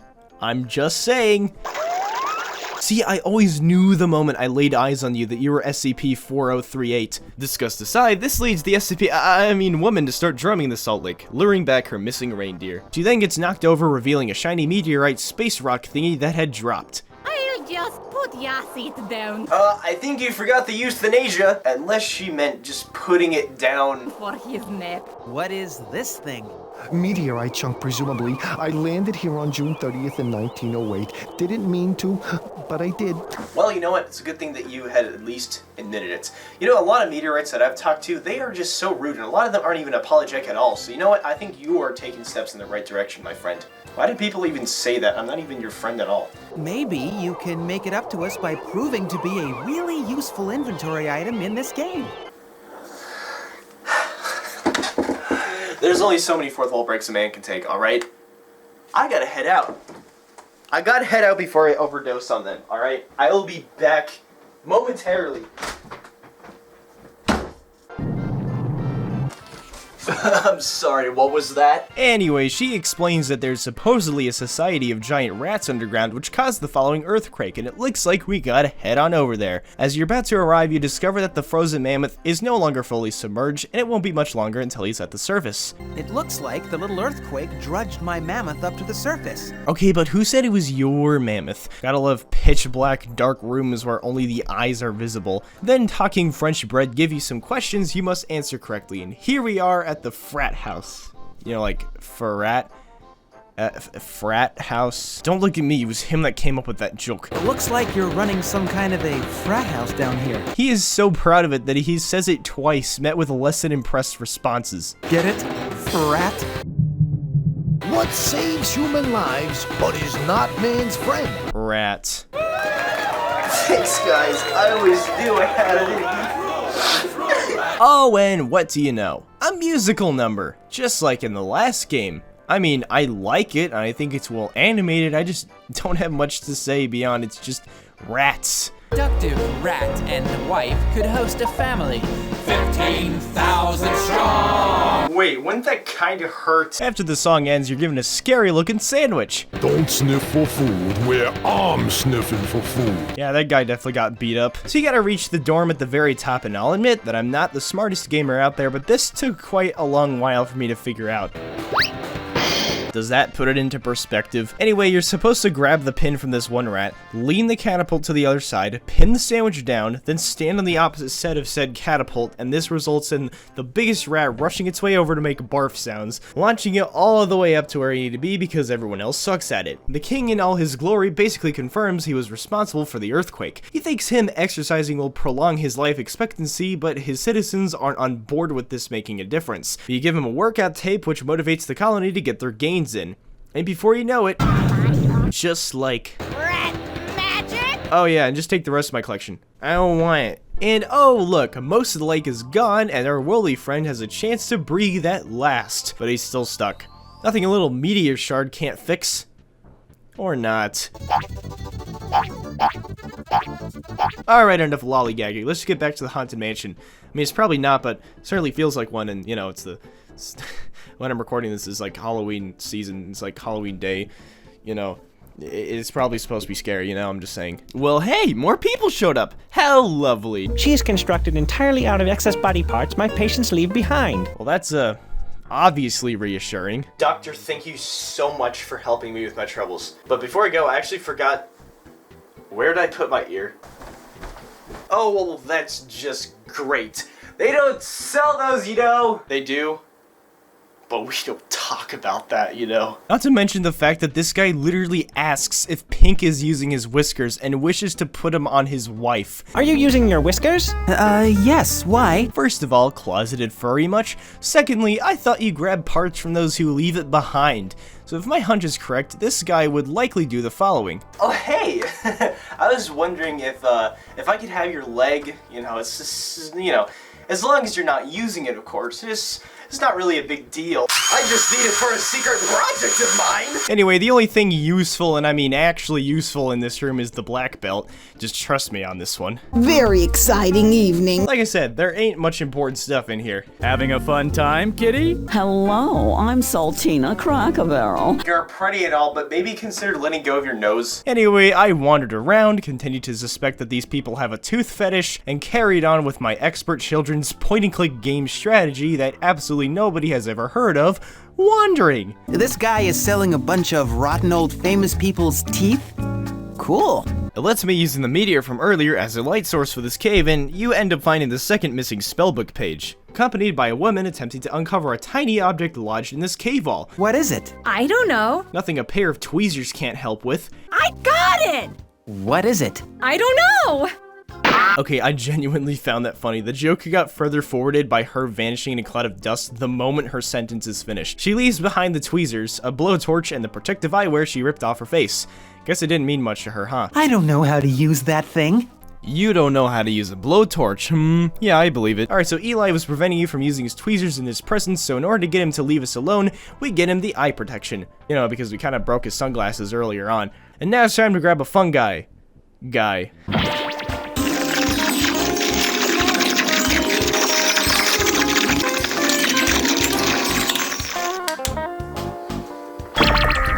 Whoops. You have to put the CD in your computer. Why did any of that... Huh? I must have gotten too much sun. I'm delirious. He's probably gonna die. Thanks for getting rid of that water. Allow me to express my gratitude. Stop! There's children watching! That right there is not how you should express gratitude. That's only how you make your peers distraught and disturbed. I'm just saying that if I ever did this in the presence of others, I would need a new pair of pants. And new friends. Oh, and guess what? You're not gonna believe this. He says the egg is 3 pounds. Song.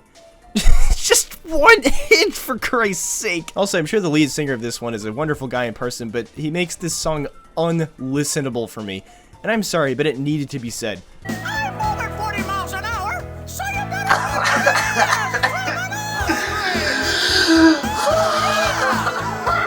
Let's skip this one. So you're basically done at the Dead Sea, and you have this ostrich egg. I wonder how we're gonna use this. This could cause an explosive reaction. Kids, please don't try this at home. Amazing. Also, when will the opportunity ever land to even consider trying this at home? How many kids' backyards do you think of a freaking woolly mammoth frozen in the ice? Unless, of course, you're talking about this kind of woolly mammoth. Don't worry, little buddy, I'm gonna save you.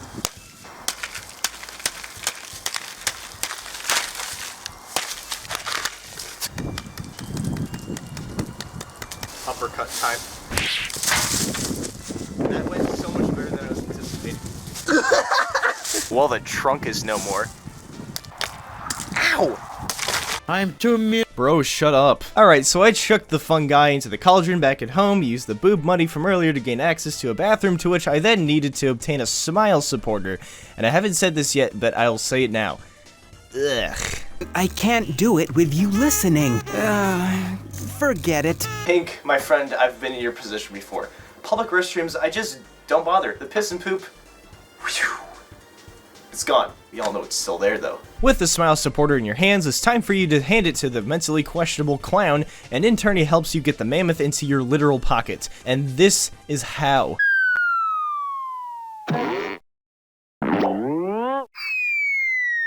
Very impressive. If you don't believe me, this poor extinct creature is just... yeah. Now, I'm sure many of you would love seeing a mammoth get stuffed down a cauldron, but sadly, we needed to laugh instead. But you guys know me, I'm not funny, so it looks like I can't progress through the rest of the game. I'm just kidding. Did that sound princely? I think it was princely. Your opinion sucks. Next in goes the black belt, and now it's time for some magic.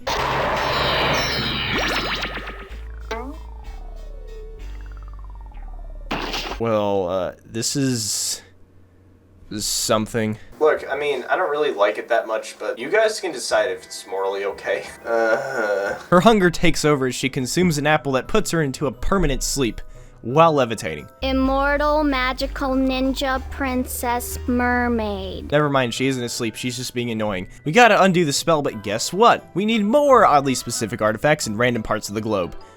Gee, I do wonder what those might... The carrier of the human soul. I'm not getting, like, an explanation as to why that kid just got possessed right at that very moment in time, am I? I guess puberty is coming earlier these days. You know, Pink, I gotta hand it to you. I'm actually really glad to have you around. You give me such a huge confidence boost in the ability to be funny. You really do. Hurry up, Pink Panther. Sheesh, no need to rush things. Maybe I want to look around the mansion once more and discover that a dinner party is taking place. A dinner party where everyone is getting served liver, pigeon, and for dessert, all of this, which is 3 months old, and they're not even Twinkies. Hard by now, but not to worry. If you chip a tooth, I know a sensational dentist. Okay, you know what? From this point on, jump scare warning. I'm doing that because, you know, in a way, I do care about you guys. Not a whole lot, but I do. I care enough to keep all my viewers watching at home safe, because they deserve safety. A cookie a day keeps the doctor away. Hey, wait a second, that's not how the saying goes. It's supposed to be an apple a day keeps the doctor away. Wait a second. An apple a day keeps the doctor away? Oh, so that's why I haven't been able to get any professional help. Whoever said the pigeon was a worthless bird never tried eating it in an Alfredo Vindaloo sauce. Okay, that actually sounds bomb, just not on a pigeon. Alright, Spot, take me somewhere new. I'm feeling adventurous. Now we're on a ship with some dudes and we steal a bag. Throw that fish food overboard before it sinks our ship. What do you mean, man? It's just a horrible cookie. It's not like it's made out of lead. Anyway, we get one of the few instances where Pink actually feels like going for a swim, unlike all the other times. Also, you guys probably thought I was gonna ignore the shark fin next to the bag we stole, so let's talk about it. Obviously, it's kind of scummy and even worse given that the shark they just got it from is at the bottom of this body of water and he's dying. Now that's just cruel. Then a moray eel shows up and you feed it a cookie that is so tough it causes it to lose a tooth. Huh. Maybe it was made out of lead. Let's steal the world's most poisonous snake. And then he just goes on about his quotes or poetry, I think, but nobody really cares, do they? Then I click on the ship thinking I was about to head back to the surface, but instead I grab barnacles, which I accidentally skipped the cutscene to. And it turns out that if you drop it into this pot of hot water, all the boogies, that's apparently what Pink decides to refer to them as, become freaks of nature as they munch away. And I'm sure many of you are wondering the same thing, and I don't even know, but yes, they are apparently edible and they're delicious, prepared like any other kind of seafood apparently. It kind of looks like an acorn and a mushroom had a baby in the sea. Alright, thank you for your cooperation. I will be taking this now. Can't forget to say out loud what my current endeavor is. Oh yeah, did I mention that I simply have no knowledge of surgery on a shark? Luckily, we don't have to read up on it or use our heads or patience because... yeah, I give up trying to understand too. Don't worry, guys. Perhaps I'll become a vegan. Anyway, the vegan shark offers to take us through various locations in exchange for saving his butt, such as the jungles of Borneo. Hey look, some monkeys! Then Pink gets peed on by a bee nest. Gotta go, you gotta go. Unlike you, good sir.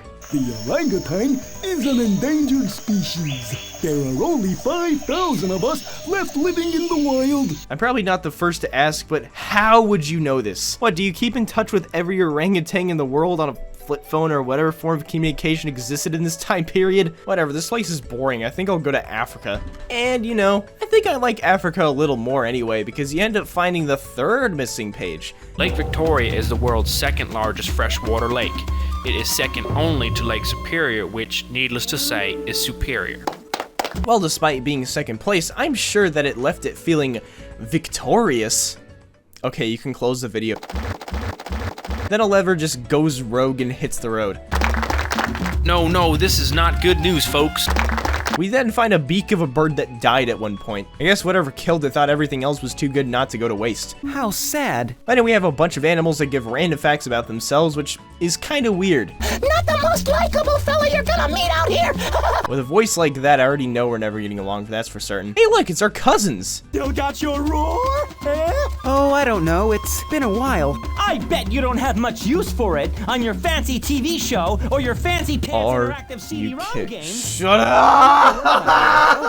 Ladies and gentlemen, the fourth wall has been broken so many times I've officially lost count. I really just don't think I have that many left in stock, and last I checked, they're pretty expensive. Let me just do a quick little search and just confirm. How much do fourth walls cost? Oh, yep, that's what I thought. Yeah, this place doesn't serve any importance anyway. I'm just gonna grab some random fruit I knocked on a tree to get and get out. And here we make it to an African village where I commute to an elder tribe leader who sounds like Enough is enough! Look, I'm here to make funny videos, not discuss serious issues, but allow me for this once to lay down what could be considered a hot take. But of course, you all may correct me in the comments. At some point, however, I encountered an audio issue, and then shortly after my game crashed. And just like that, I forgot to save my game.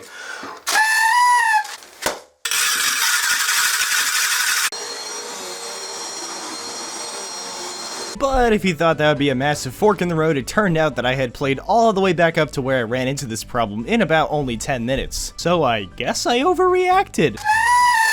So the tribe leader says a bunch of mostly unimportant stuff, has an entire musical number, and we're finally free to talk to, not the tribe leader. I'm not trying to be rude, but you know me, I got places to be. I want to click on farm animals and have them make noises. Yeah! Anyway, this guy's wife just had a baby, and in Africa, newborns are celebrated by serving up some beef, which isn't eaten every day, like goats, sheep, etc. So we need to find something that will work out in his favor. I don't know, maybe tell that woman to go vegan. It'd save me a lot of time. So we head back to the jungle, and we use that bird beak from earlier to... No way, bird generator! I always knew it existed! After such an incredible display and a very ugly bird shows up, we're given the one ring from, some random bracelet, I guess. And since we need the alleged carrier of the human soul, we trick it into being put inside a galaxy-sized pocket via the fruit. Alright, in the cauldron you go. Oh, never mind, that was a little disappointing. Now that that's been taken care of, we still need what's called a redhead's woeful plea. So I gotta get a microphone with a tape recorder and find a deadly weapon to threaten this guy with. It's kinda sad since that'd be definitely cooler, but That would be cool. This is a kid game. Yeah, I don't know what I was meant to do, but I guess I should take care of this old woman that refuses to move because she hasn't eaten in a few days. Would you be down for a poison snake salad? Luckily for us, there's another part of land we can visit to collect more possibly useful thingy-madoodles. And it's only a shark ride away. And just like that, a distressed-looking warthog, likely in danger, unsure of what his upcoming fate might bring him.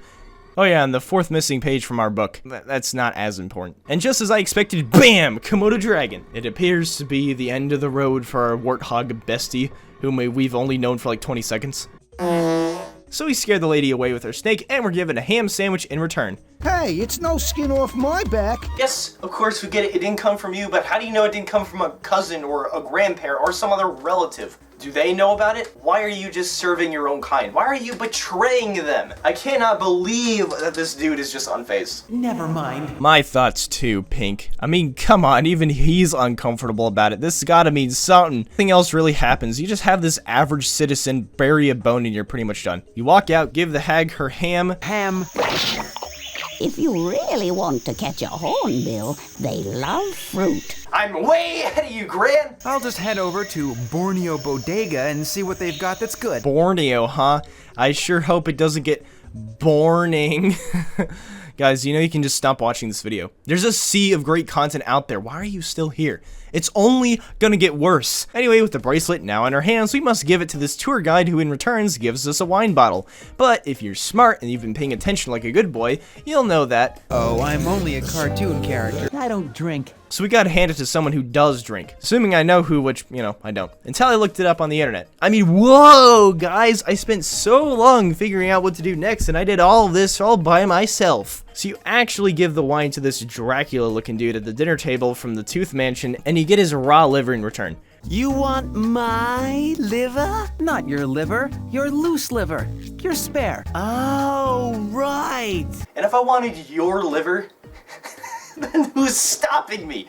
I'm just asking the real questions here, by the way. So you give the liver to this tribesman, he throws it at his wife, and yeah, problem solved, I guess. The redhead asks why Pink looks so depressed, and as you can tell, he is just really going through a hard time in his life. And he explains what we already know about this girl or something, and he suggests a chant, which I imagine correlates to this being a redhead's woeful plea? So we're talking about this kind of redhead and not this kind of redhead, I'm guessing. Anyway, you literally place that chant in a sack, and we deposit. We discover that the spell might not be working properly, so we ask Nathan to do his magic. Squally sicky some girls, welly wickled others, casty Uh-oh, looks like it didn't work. You've got to keep trying, Nathan. For Violet's sake. I can't. I'm no good. Hey, you'll be fine. I might need some vegetables to make this a complete, well-balanced spell. Well, looks like it's time to wander the mansion and see if we can't find any vegetables. Hey, look, it's the mammoth from earlier taking a prehistoric dump. Can't wait for a line of perfumes to arise from all this. Oh, you know, Pink, you really could say that again, because it took me 4 minutes just to notice the freaking salad on the table. I think I've become so dependent on this video walkthrough. Thanks, Andrea Penosia, by the way. I probably butchered that name, I'm sorry about that. That I've forgotten to just observe. Read the room. I have eyeballs. Why am I not using them? Oh, that might be why. Okay, anyway, here's your stupid salad action. Oh, great, she's ugly again. Hi, Violet. Enjoy your nap?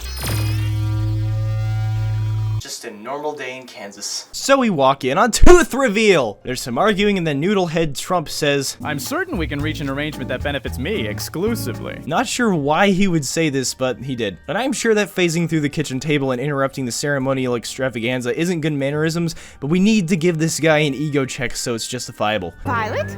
Is that you? Yeah, that's her alright. She's just a little under the weather. So we find out that Violet, the little girl, is possessed by an evil spirit named Echidna. Hi, Echidna. Hi, Echidna. Hi, Echidna. Yeah, I know, we get it. I just told everyone what. Shut up! In order for Echidna to be exorcised, we must summon the most powerful being in the universe, Zeus. Where is this game going? Alright, well, Olympus, here I come. Upon making it there, we are greeted with... the last missing page. So, he pulls his chariot right out, without looking. Dude, what with this chariot? So we got a drunk guy, average school bully in this time period, and woman. Hey, look, it's Poseidon. I thought this was Zeus for a bit, because this guy right here has no brain capacity to think. Some stuff is explained. Apparently, Zeus swallowed a hole. Athena is stuck in his head. I'm calling it now. It's gonna be in the literal sense. I know that I am obsessed with, like, you know, making things literal, as you can probably see, but... you know, we need her help, but we must get Zeus's attention. So Pink remains in character as per usual and takes what isn't his. Then I click on Pegasus, which laughs at me, and oh, of course I should have guessed. The stallion mocked me for a reason. I timed this also, and it's just a little over 5 minutes. Probably the longest song in the game. Now that that's over, I need to figure out this whole situation. I have the Trident of Poseidon, and I'm mocked and told to do yard work with it, ignoring what the real problem is because she is an airheaded freak that gives the possessed little girl a run for— okay, she's not actually that bad. But we're actually meant to rummage through this woman's purse, find a perfume, and hand it to Aphrodite, the goddess of love. She sprays it on herself, resulting in Zeus showing up almost immediately, and here he is. He sure, is the god of thunder. You guys might be a little off, but I think this works. Call this a Zeus OC or a Zeus Sona. As you can see, he has a splitting headache, but please don't have someone literally inside his head or something! Will get broken. Pink pretends that he's the god of headaches, and his solution to Zeus's is taking the Trident of Poseidon and just shoving it in there and... You know what? I'm actually not quite in the mood for that, believe it or not. You get to live another day, my sweet prince. Oh. Then who is responsible for the disappearance of Hatsune Miku? So we messed up. Apparently Pink Panther is dead. You must succeed in both to win your life. I knew that this image I showed near the start of this video would be a sign of the inevitable, but not to worry. We can fight for our life back if we complete 2 really difficult, nearly impossible tasks. Well, let's get to it. I don't got all day. But first, we need a personal trainer. Just keep this up, Pink. I know you can do it. After a short montage, we're told that we must defeat 2 Gorons. I swear, some of you don't even at least try to say my name right. I look like this, not like this. She kind of bad, though. So with the help of Pegasus, we reach the evil lair. I am Uriel.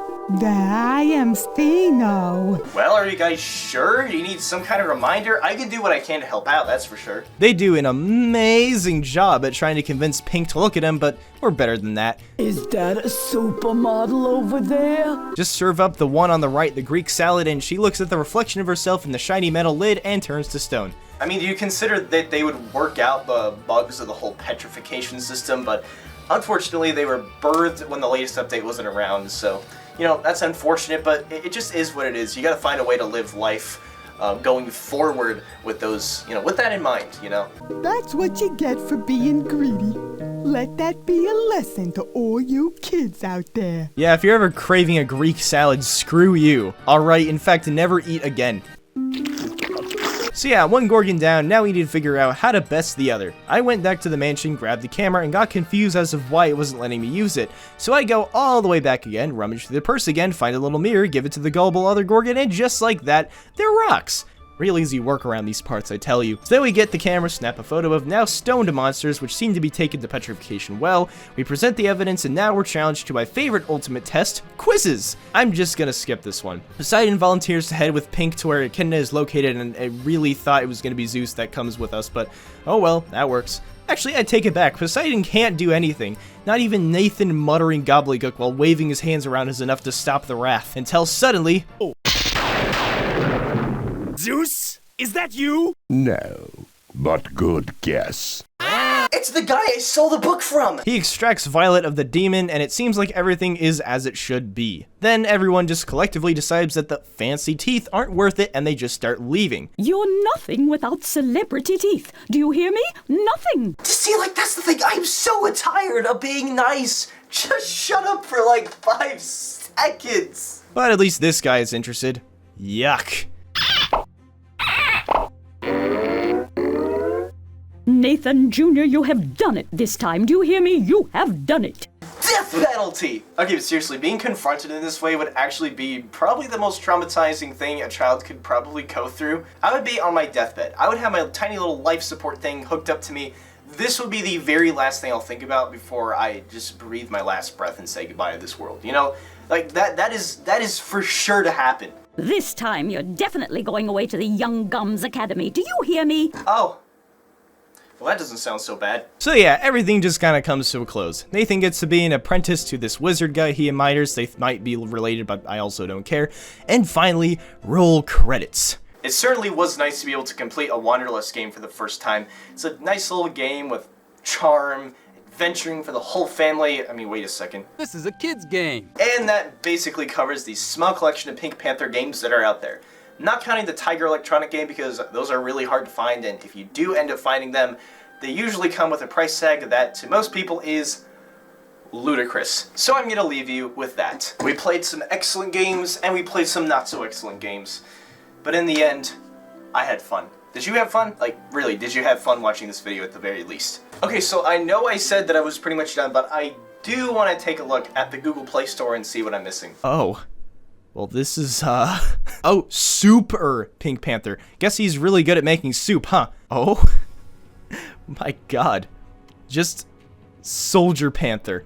I really hope this isn't real life, because not even real life throws as many punches as this abominable filth. As you can see, I am staying perfectly still on this platform. Super Pink Panther Driving. No. This has to be satire. There's no way that driving games didn't notice this. Select your best car, ladies and gentlemen. These are definitely the only best ones this game offers. Not a great sign if I can't pass the first obstacle of the game. Can't say I'm worried though.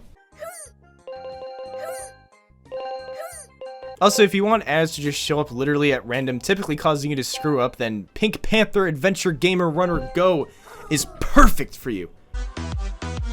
This sucks. Gotta love how we have How Far I'll Go. Somebody once told me, which isn't even the name of the song, it's All Star by Smash Mouth, Dance Monkey, and Gummy Bear. What does this have to do with Pink Panther? Okay, I know this technically isn't a game, but sometimes curiosity gets the best of me. My honey bun sugar plum.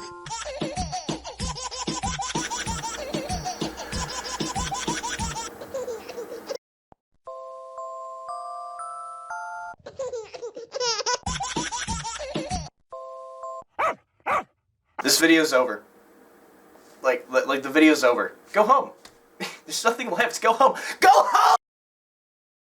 Thank you all so much for watching today's video. I know that it was quite the wait, and this video is probably going to be extremely long when it's done. It's probably the longest video I've ever uploaded to my channel, but you know what? I think it's gonna probably be worth it in the end. I had a lot of fun with this video, and if you guys enjoyed, feel free to leave a like on this video, click the subscribe button, and turn notifications on. Not a lot of people that watch the stuff that I make are actually subscribed. Can you believe that? You also can go check me out on Twitter, Instagram. I also have a Twitch channel, which, you know, I'm hoping that around the time that this video comes out, I'll have at least maybe streamed here and there. Probably gonna age poorly, but you know, that's just how it is sometimes.